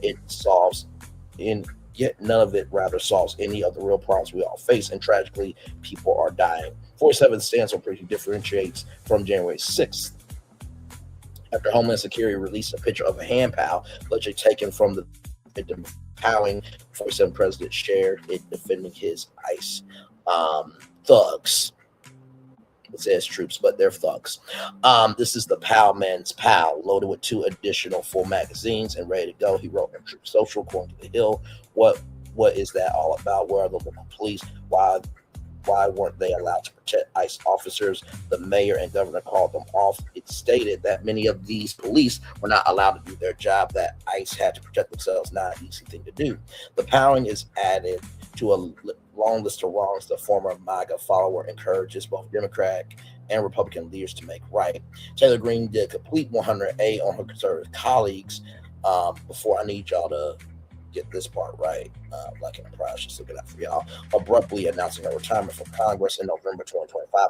Her switch up came from several concerning issues, including economic policies affecting her rural reign, and her party's failure to disclose full records related to disgraced financier and late indicted sex offender Jeffrey Epstein. So, what do I think about this? I think that sometimes people can be right, but that doesn't mean we should negate what they said in the past. Now, that's not the only person entering the group chat, okay?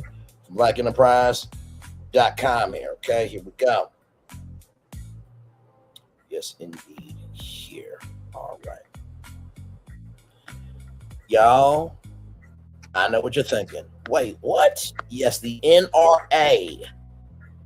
Yeah, the NRA. The NRA has entered into the group chat, condemning ICE's dangerous and wrong narrative after the Minnesota powering.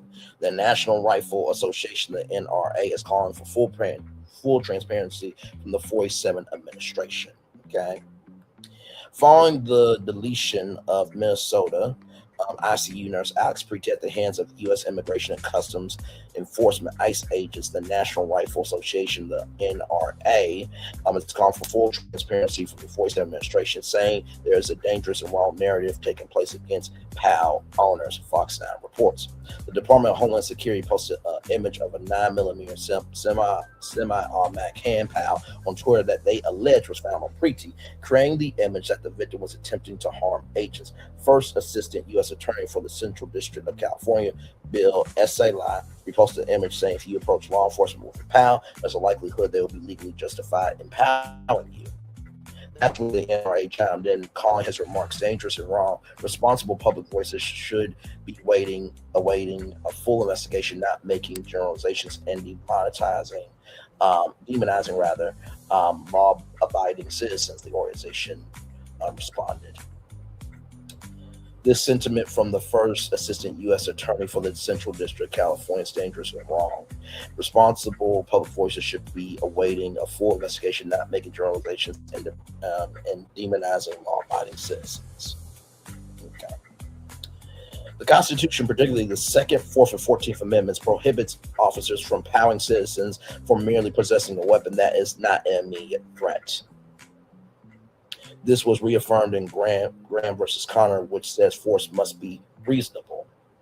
And then there's supreme.justice.com, justice.gov, and Wikipedia as well. The 37-year-old nurse was deleted after allegedly being powed repeatedly while being taken face down to the cold Minneapolis ground during a protest, while Border Patrol Commander Gregory Bovino, who is going to be retiring all of a sudden, defending the officer's usage of deadly force, actually blamed Preet for allegedly having a weapon on him. Minneapolis police confirmed he had a license to carry. Video footage of the incident proves the opposite, as it appeared the victim was disarmed prior to being taken down.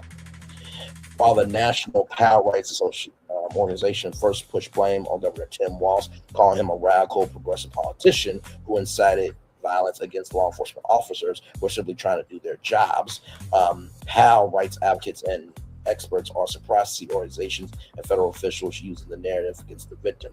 They stood up in court and tried to push back against state laws that regulate firearms, access, use, carry. It's pretty shocking to me to see them now use an example of a lawful PAL owner as justification for force. Megan Walsh, Second Amendment expert and University of Minnesota Law School professor, said according to CNN. So there is their tweet there. Let's see if I can pull it up.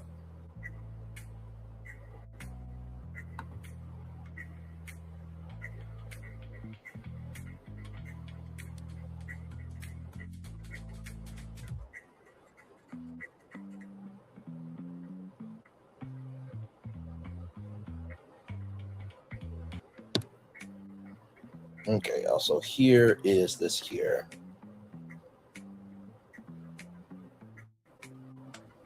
From the NRA on Twitter, for months, radical progressive politicians like Tim Walz have incited violence against law enforcement officers who are simply trying to do their jobs. Unsurprisingly, these calls to dangerously interject oneself into legitimate law enforcement activities have ended in violence, tragically resulting in injuries and fatalities. As there is with any officer involved powering, there will be a robust and comprehensive investigation that takes place to determine if the use of force was justified. Here's the gag: it was not justified. As we await these facts and gain a clearer understanding, we urge the political voices to lower the temperature to ensure their constituents and law enforcement officers stay safe. At the NRA. So that was their tweet on Twitter. For years, Minnesota has permitted the open and concealed carry of a hand pal with a license when an applicant meets certain criteria. State regulations also don't restrict individuals from possessing firearms at protests or even in Minnesota's Capitol building. However, that hasn't stopped the 47 administration from maintaining the firm stance that Preeti is in the wrong. You can't bring a firearm with loaded multiple magazines to any sort of protest that you want. It's that simple, FBI Director Kash Patel said, which he's a piece of shit bastard and swallowed by his fucking mother, so nobody cares about what he has to say. No one who wants to be peaceful shows up at a protest with a firearm that is loaded with two full magazines. Walsh said while there is no gray in the situation, defending the victim, feeling his rights were violated, he was lawfully carrying a firearm, and that is not a license to delete someone. The law professor said we have a constitution that provides a Second Amendment individual right, and it is unlawful to delete a man for exercising his constitutional rights. And I think this is where people are really going to have a very, I'm not talking about us, the ones who have our right minds, everybody else who's been saying, oh, I'm here for the Second Amendment. Now you have a situation where it's like, oh, damn. Oh, or ish. Y'all, we got to be real. He had the right to have his Second Amendment. So is this going to be the time that reform is finally going to happen? Or is it just going to be another day in America? That should not be happening. That's my opinion on that. All right, y'all. More Brain Leads Virtual Tour Live coming up right from this space right here and right now. So Love Island star, Olandria Carthen says she interviewed 15 agencies before building her powerhouse team after reality TV fame. This came out 21 hours ago. Olandria Carthen is embracing the fast-paced reality of fame, but she made it clear that building the right team was key to handling it all. As her profile continues to rise following Love Island USA, the influencer opened up about the overwhelming wave of opportunities that came her way almost overnight. Reflecting on the shift, she admitted to Glamour magazine, glamour.com, "My life is outrageously crazy." Explained that sudden industry attention quickly became too much to manage alone. Brand offers, invites, and business moves flooded in faster than expected, pushing her to seek professional support. Instead of rushing the process, Carthen was intentional. I interviewed 15 different agencies and management companies. My team now is a powerhouse, she revealed. She emphasized that her representatives had a clear long-term vision, adding, "They all have an amazing vision for me. We move very strategically when it comes to brand deals and things I attend. Handling over control brought relief. Once I got a team and I handed over my inbox, I've been living scot-free since." Are you enjoying Orlando's rise in the fashion world? First of all, I gotta just say this. Congratulations. And by the way, shout out to Roxy right here. She is a content creator on YouTube. I do watch her videos. I'm trying to find out how they got the IG profile that pops up. I believe it's Roxy Says, if I'm not mistaken. Come on now. I'll just show y'all a profile. So here she is, Roxy Reese, singer, songwriter. She is a content creator that covers many different things. So shout out to her, making it do what it do. Okay, Nala, I see you. I see you. Very well done. That smile is stunning. You know what? Very proud of Olandria Carthen. And I believe everybody should have that same mindset. If you have the opportunity to be able to do everything you've ever wanted to do, and you can be a solution for yourself to interview here, there, and everywhere for you to get the best outcome for you, why not do it? Sincerely, if companies do it, why not you as an individual? So congratulations, Love Island star Orlinda Carthen. Sorry for butchering your name, gorgeous. Congratulations to you. Very well done to you on that. All right, y'all. Finally, this is our last destination for this evening, okay? West Virginia librarian. By the way, that last story came to us from Jasper Brand. This comes to us from Jasper Brand as well. West Virginia librarian arrested after accusing using social media to recruit people to delete the president of the United States. Here we go. A librarian in Ripley, West Virginia, has been arrested after allegedly using social media to recruit people to take out President 47. The Jackson County Sheriff's Department said Morgan Morrow, 39, who worked at the Jackson County Public Library, was charged Sunday, January 25th, with one count of making a terroristic threat.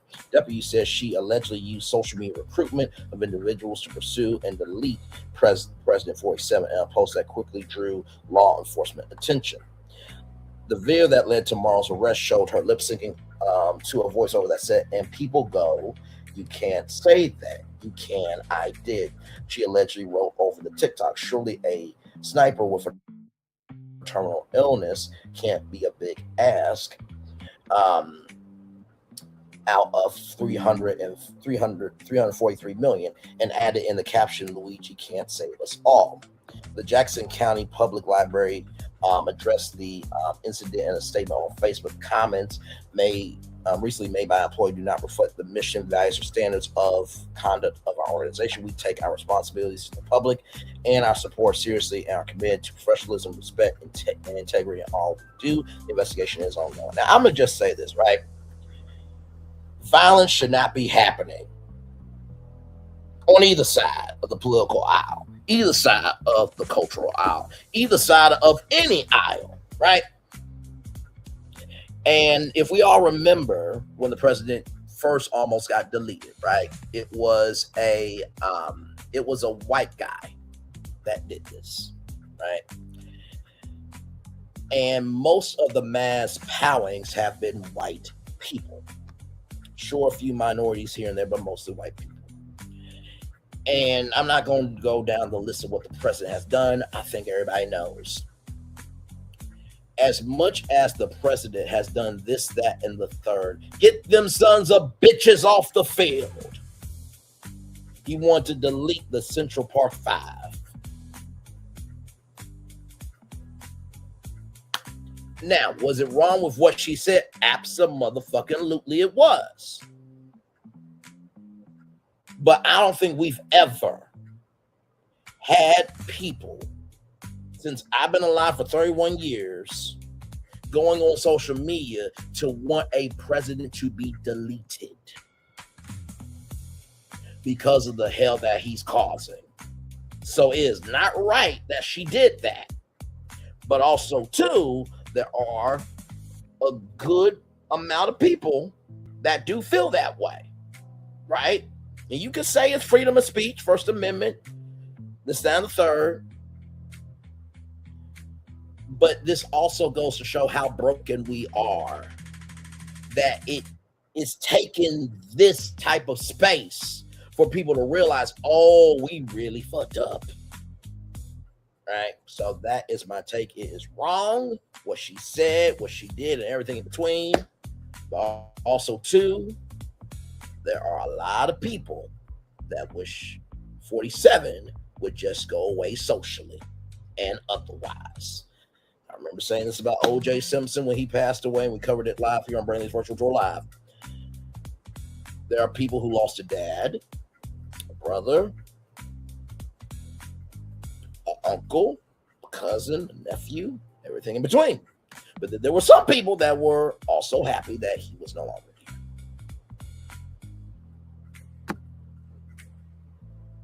What you want me to do? Let's get the comments here. Well, now, y'all, I'm reading these people's comments, okay? This comment says, well, he shouldn't be alive, so I don't see the issue. Let her go. She's doing God's work. She's a hero. Let her go. I don't believe this for 1 second. That sweet and innocent lady was organizing a charity event for the underprivileged. Not you flipping it around, child. We support this message. That's a hard 39, but please free her. Protect this person. Nah, says her heart was in the right place. She a hero. Free her. And then a hero comes along with the strength to carry on. Y'all not going to use Whitney Houston like this. We're not doing this. No, free her. Help our good sis out. Everyone passed the vibe check. I'm with her. So as you can see, the culture is saying that is our sister. You come for her, you come for us. Okay? So that is the show. I'm going to turn off my camera now because we've done the whole show for over an hour. Yes, we have. Child, we're going to take a commercial break because I need one, you need one, and we all need one. This one was a knees, weak, arms heavy like spaghetti type of show. We're going to take a commercial break and we'll be back right after this. We are live on tour. Like, comment, share, subscribe. We'll be back right after this. Lights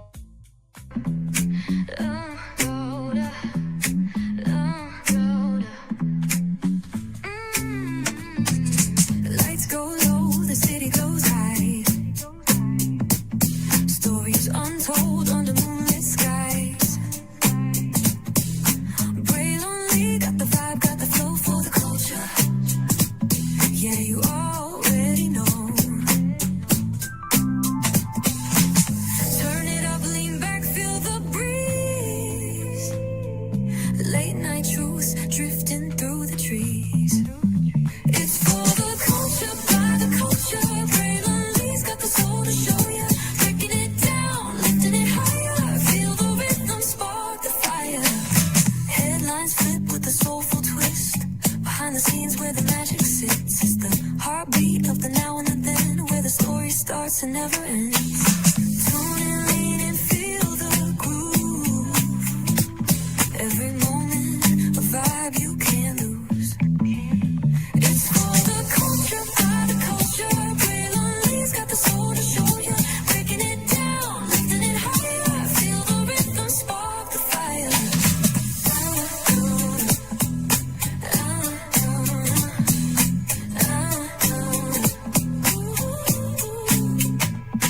Hear the whispers in the city's hum. Echoes of stories where we're from. A beat, a step, a voice so clear. The pulse of us, it's all right here. We got soul, we got flavor. Every moment is a savior. Every experience is an overcomer. Turn it up, feel the glow, let the rhythm flow. Spotlight shining, we in the zone. This is the place where the culture's grown. Stories untold, now they're coming alive. Braylon Lee got the vibe tonight. One thing to know and two things for sure. Higher is waiting and lower is available. But either way, we gotta go on tour. It's Braylon Lee's virtual tour, where the culture makes its move. Feel the love, feel the truth. This is us, this is you. From the unknown, the unembraced and more. This show, this brand and the possibilities of what can be is all here for you. I'm just a kid from the rock, trying to be a rock for people, trying to make it best they can to become. Being moved as a creator of power to lift up all of us, not just a selective few. For the culture, by the culture, here we be. Braylon Lee, bringing life to your screen. Feel the soul, feel the truth, we're free. Trust and believe it's entertainment, news done away with. Braylon Lee, spotlight sharp like a diamond shine. We see the stars, but the stories align. Deep in the soul where the heartbeats find. The pulse of the people redefining time. Just a pro tip, people have to earn the right to hear your story, but in addition to the people have to earn the responsibility to be a part of it. Just because we are not seen by everybody doesn't mean we are not being seen by who needs to see us. Noise equals attention and sound equals purpose. Anybody can be a creator, but it takes a somebody to be an artist.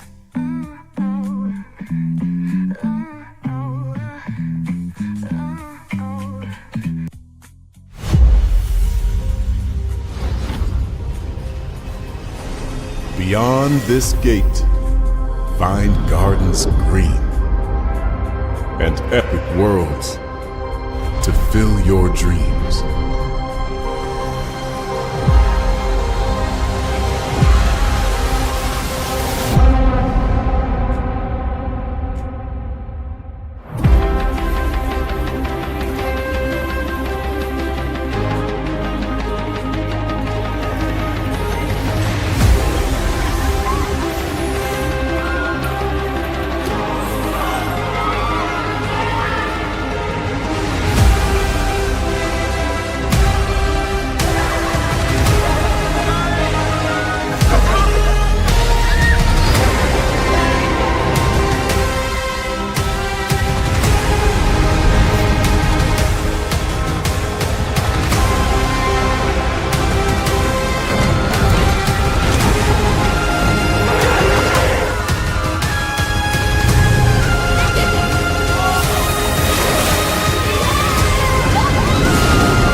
There's really no secret about our approach.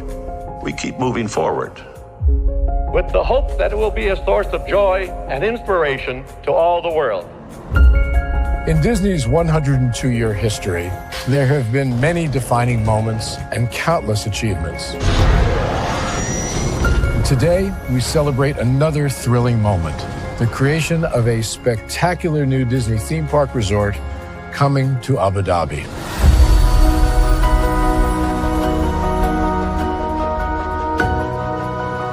Abu Dhabi is a place where heritage meets innovation, a place where we preserve our past while designing the future. Bringing a Disney theme park resort to Yas Island, Abu Dhabi marks a historic milestone in our journey as a global family destination. The 7th Disney theme park resort destination represents a new frontier in theme park ambitions. Our resort in Abu Dhabi will be the most advanced and interactive destination in our entire portfolio. The location of our park is incredibly unique. It's anchored by a beautiful waterfront, which will allow us to tell our stories in completely new ways. Ultimately, this project will be a celebration of what's possible when creativity and progress come together. What we are creating with Disney in Abu Dhabi is a whole new world of imagination, an experience that will inspire generations across the region and the world. This collaboration represents a powerful vision of Disney's unmatched legacy in storytelling and Mira's commitment to bringing world-class entertainment to our guests. Abu Dhabi's vision for the future is to create a legacy for generations to come. Disneyland Abu Dhabi will be authentically Disney and distinctly Emirati. An oasis of extraordinary Disney entertainment at this crossroads of the world. It will bring to life our timeless characters and stories in many new ways, becoming a source of joy and inspiration for the people of this vast region to enjoy for generations to come.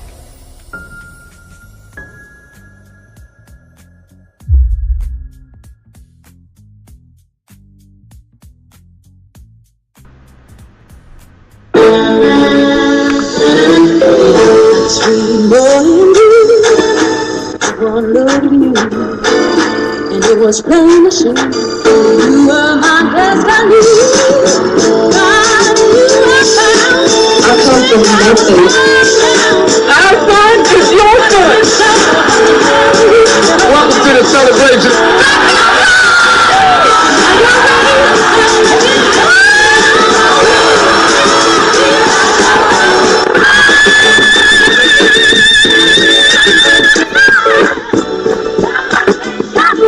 We all we got.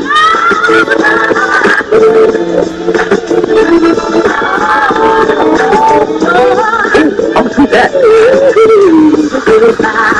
Don't you leave here to go for happiness. I want you to leave here to show.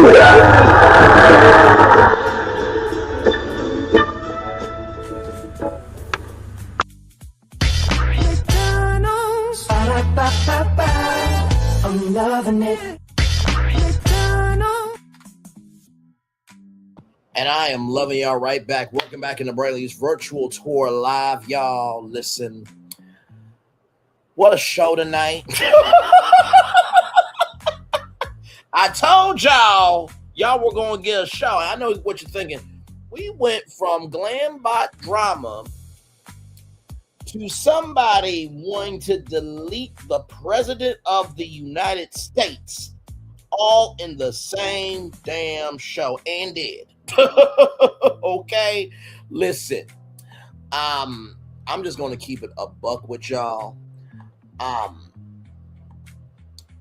said everything I meant and meant everything I said.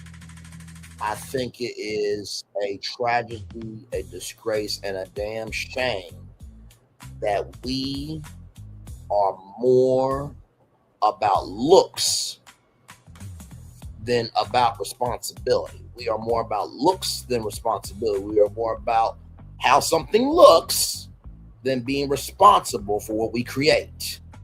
Okay? All right, moving on. So, Cole Walliser, first of all, to lie and say that you're a creator when you're just the director. Point. Strike one. Strike two was the response to that woman. Point. And bruh, it was a week later. I understand you needed time, love, grace, and space to be able to figure out your response, but there has not been a private apology done yet. So point, 3 strikes, bro. Now I don't think it's over for you, but I do think you need to be responsible for what you said, right? With Angel Massie, I don't think it's right. I don't think it's cool. It is beyond disrespectful to leave Google reviews just because of a reality TV show. Like, what are we doing? And like I said, when karma comes back around with that quickness, don't say shit when your rating on Google goes down to shit. Okay. All right, moving on. And I do hope that Angel and Bobby are made whole from this. And honestly, to tell you the truth, I think this gives Britt Edie some fuel, honestly, for her lawsuit. And I think Angel got every right to sue Bravo. I really, really do. And I would sue Wendy. Well, Wendy and Eddie could be going to jail, but I would still sue them. Sue Giselle Bryan. Sue Wendy Osefo and Eddie. Sue Giselle. Sue Stacy. Sue Ashley. And sue Binder bitch Monique. Sue those 5 heifers. and heifer means a cow, before y'all get upset with me, and take them for every fucking thing they got.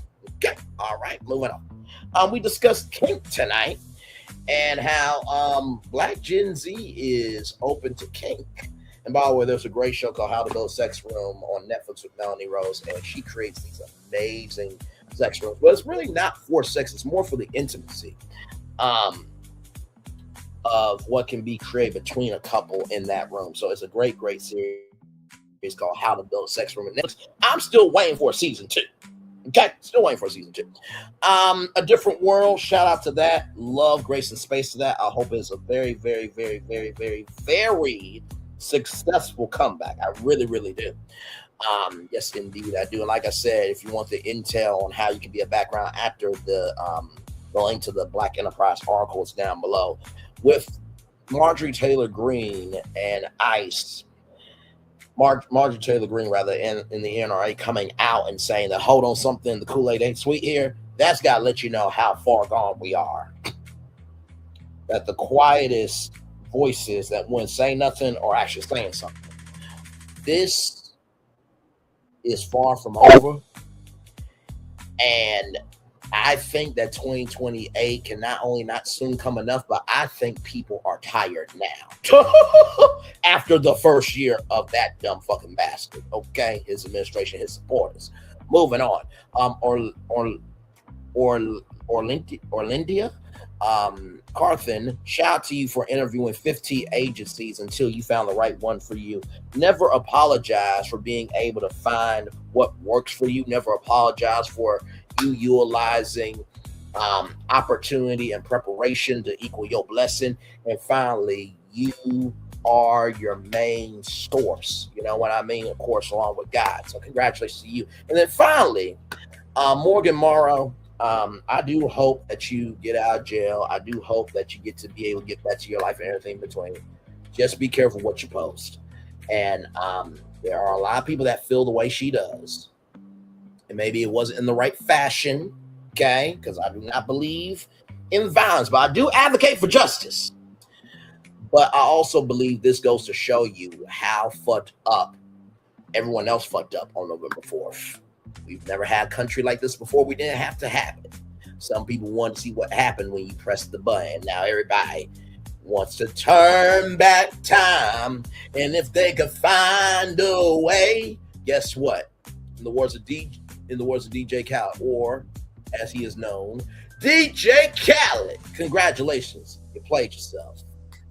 Child, listen, that's the show. That's the show. That's the show. That is the show, okay? Listen here. Oh my God. I want to thank everybody for being here. We're going to chill out here just for a little because, John, I need to breathe. After all of that, I need to breathe. Yes, indeed, I do. So yeah, it's all good in the neighborhood. It's fine. It's fine. Y'all can unsubscribe. It's fine. If y'all gonna be really that upset that I stood on business, go ahead. It's cool. For real. It is totally okay. Sincerely. Like, I'm not going to lose sleep over doing the right thing by standing up and saying what needs to be said. I'm not going to do it. Nope. So.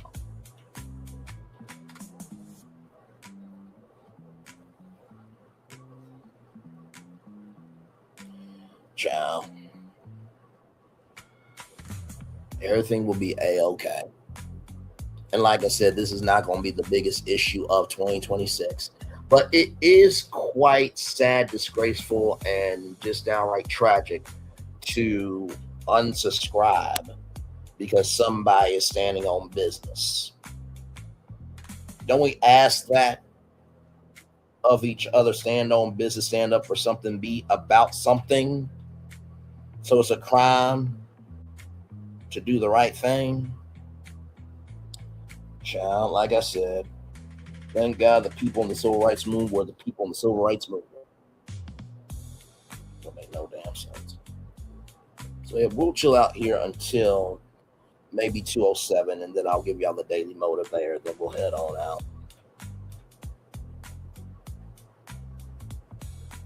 Yes, indeed. Hey, one person, welcome in. Glad to have you here.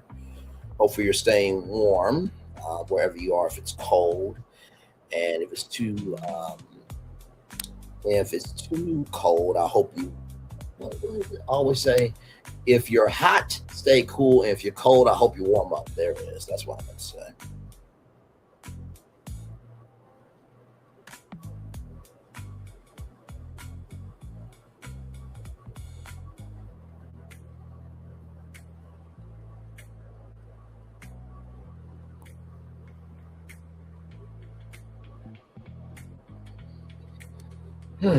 Oh, Lord.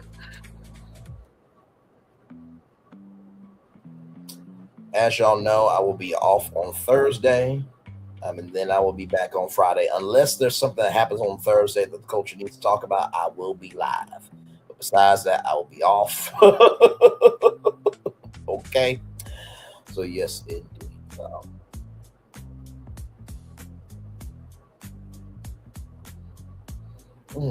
Hey, one person, welcome in. Glad to have you here. Hopefully, you're doing well. Yes, indeed.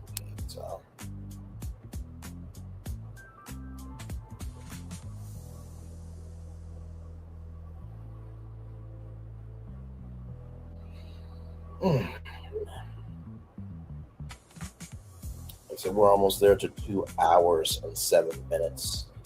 And then I'll give y'all the daily motive there, and then we'll head on out of there.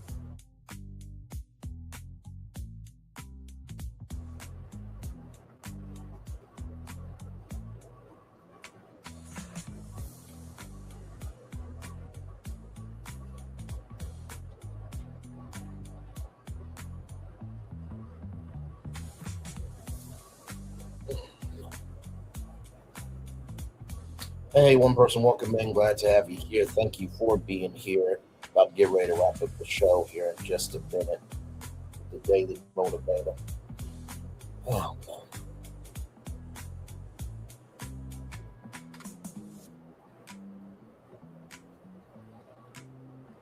All right, let me get that up for y'all here. Oh, Lord. All right. Here we go. I'm going to come on camera for this one, y'all. I think it looks like we might need it.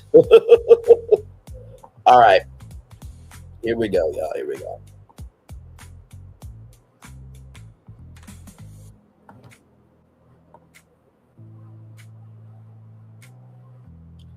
All right, y'all. Let me come on camera here. All right. Oh, hang on, give me a moment. There I am. Hello. Nice to see you there. A goal is a dream with a deadline. Napoleon Hill, very well said, good sir. Time for day motivator for Wednesday, January 28th, 2026. 2026, rather. Nice luxury. It's great to be nice. Being nice adds value to your interactions and enriches the lives of those around you. Yet being nice is a luxury. You earn that luxury by being real and by successfully dealing with reality, because reality itself is not nice. Reality does not accommodate you or anyone else, so it's up to you to adjust and thrive within its uncaring parameters. As good as it is, being nice is not always the best choice. When your 5-year-old wants to run into a busy street, that's the time to be firm, not nice. Thousands of years of human struggle against cold, harsh reality have earned present-day people the desirable option of being nice. Even so, reality is still very much present, and it doesn't change just because you're nice. Make the most of your good fortune by being nice wherever you can. Just make sure you don't ignore reality in order to do so. Ralph Lawson. Brother, let the church say amen. Let's talk about nice luxury, right? So tonight, okay, was at 3,358 subscribers, 58, 57, 56. Most 3 subscribers because I stood on business. Okay. And what next? Moving on.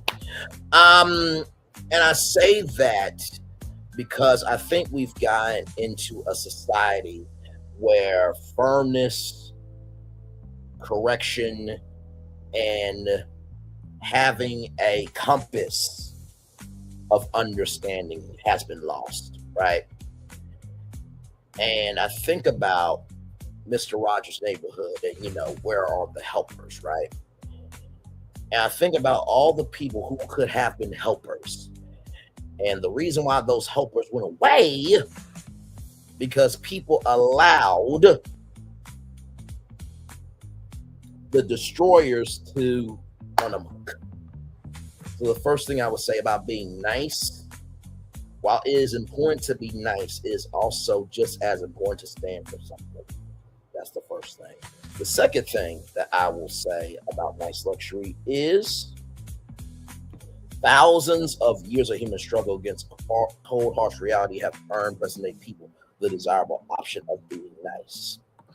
When you had no choice but to be separated from your family, when you had no choice but to be strange fruit, and when you had no choice but to give it everything you had, because if you didn't, you were confined to a sentence where you could never be free. We forget that we have the space to be nice because of circumstances back then that weren't so nice. So never forget where you are mentally. Finally, the third thing, I know we do everything in threes. Just make sure you don't ignore reality in order to do that. I don't think anybody should ever be big, bad, and bold enough to ever ignore reality.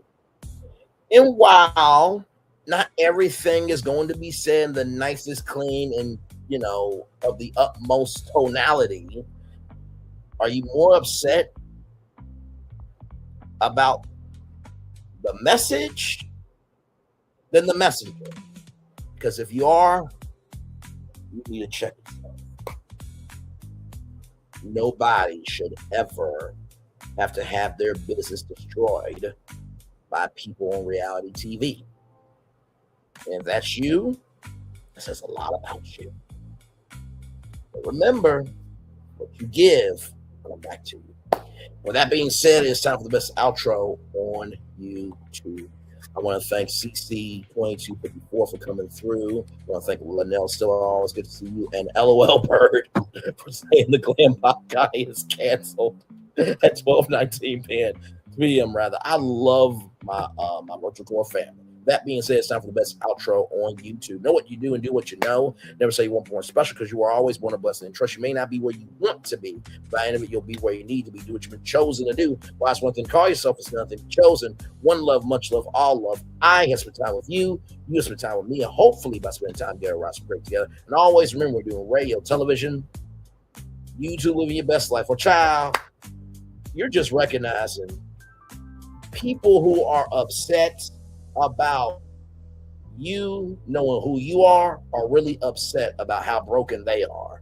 Make sure the replay is not just ready for you to watch it, not just ready for you to listen to it, but if you want to experience it again. I love you. I value. I embrace you all. Always remember, when see love, you gotta give it. When see love, you gotta give it. When see love, you gotta give it. Whatever obstacles you've overcome, whatever successes you have achieved upon this particular day, I'm extremely proud of you, but no one else is probably be proud of you, damn. So finally, y'all, like my Lord Jesus,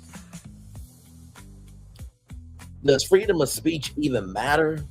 Or does freedom of speech matter if you agree with it? Does freedom of speech matter in totality? Or does it have to be a particular freedom of speech that needs to be said in order for it to be accepted? One more time. Does freedom of speech matter in totality? Or are we being selective?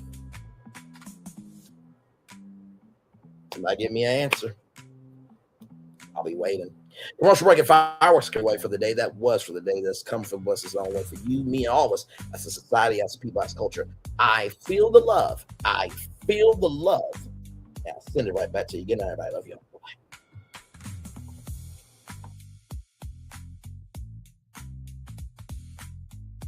I thought I should tell you, they've been talking about you. Yeah, they've been talking about you.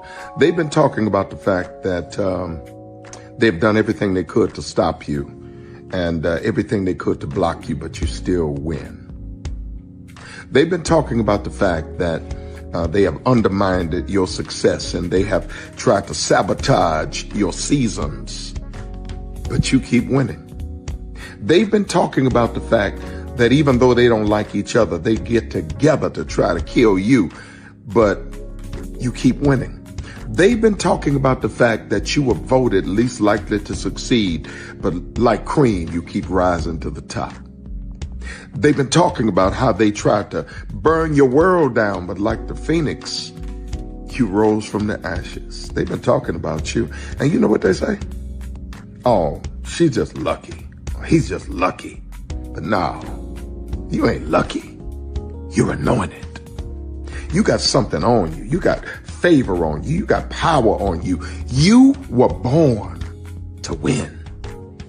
Now they can call it luck, but it's grace. They can call it luck, but it's favor. But whatever they call it, it doesn't matter, because you know what God calls you? Do you know what God calls you? A winner.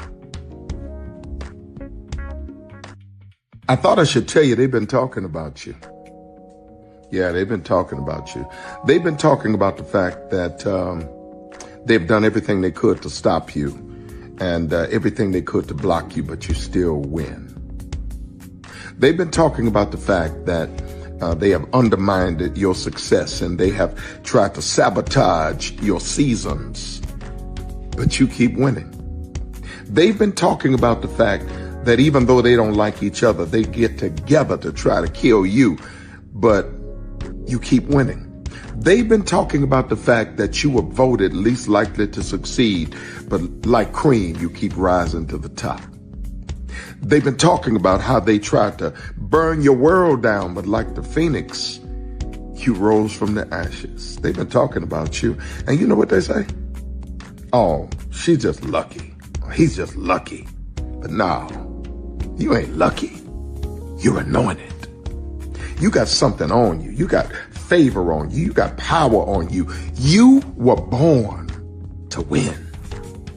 Now they can call it luck, but it's grace. They can call it luck, but it's favor. But whatever they call it, it doesn't matter, because you know what God calls you? Do you know what God calls you? A winner. Good evening. My name is Mark Woodbury. I'm the chairman and CEO of Universal Destinations and Experiences. Well, we're finally here. Tomorrow we begin a new chapter at Universal Orlando Resort as we open Epic Universe. We built this place for you. I want to thank you, our fans, for your love of our stories, characters, and immersive experiences that inspired this incredible place. Epic Universe represents over 8 years of meticulous planning, immense creativity, and innovation, combined with unmatched craftsmanship and operational excellence on the part of thousands of people who have brought to life the stories and characters that live beyond each of Epic's portals. But it represents so much more. Your love of Universal and the deep connections we've shared together here in Orlando over the past 30 years inspired us to dream bigger and to push the boundaries to create something extraordinary for you and for generations of fans and families to come. And tomorrow, as we open Epic Universe, I can't wait for you to experience this place for yourself. Now it's your turn to step inside, to lose yourself, and to share this place with the ones you love most. As we open this park, we hope your world becomes a little more epic. Tomorrow, Epic Universe becomes yours.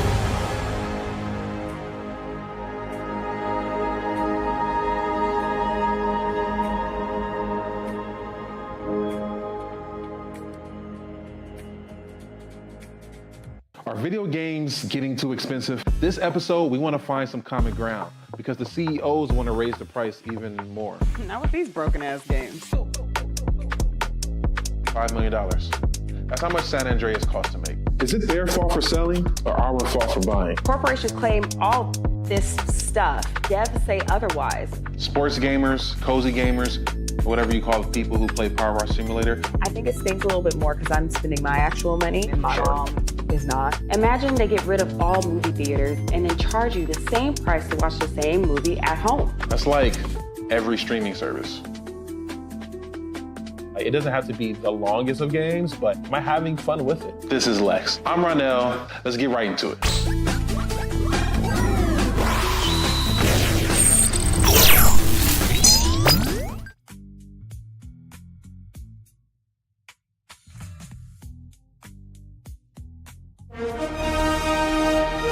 Prepare for a journey beyond imagination, beyond belief, beyond anything you've experienced before. Universal Epic Universe, a new theme park where you'll step through extraordinary portals to 5 immersive worlds. Prepare for a cosmic voyage of discovery, an isle of fire-breathing excitement, a shadowy world of monsters and mystery, new wonders in the wizarding world, and a new way to play. Plus the splendor of a magnificent resort hotel overlooking the park. It's all new excitement at Universal Orlando Resort. A week's worth of vacation thrills with 4 amazing theme parks, a variety of spectacular themed hotels, and incredible dining and entertainment. It's all at Universal Orlando Resort, where you'll find new adventures every day. Explore the astonishing worlds of Universal Epic Universe at Universal Orlando Resort. Because here's the thing, a good streamer can find other content. Because here's the thing, a good streamer can find other content. Because here's the thing, a good streamer can find other content. Because here's the thing, a good streamer can find other content. Because here's the thing, a good streamer can find other content. Child Braylon been over there doing his thing, minding his GD business, staying out of trouble, trying to get the folks some positive stuff to talk about. Besides lying all the damn time. Child Braylon been over there doing his thing, minding his GD business, staying out of trouble, trying to get the folks some positive stuff to talk about.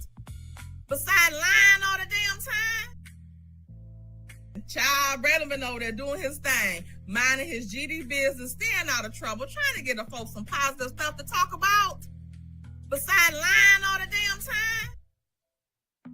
Child Braylon been over there doing his thing, minding his GD business, staying out of trouble, trying to get the folks some positive stuff to talk about. Besides lying all the damn time.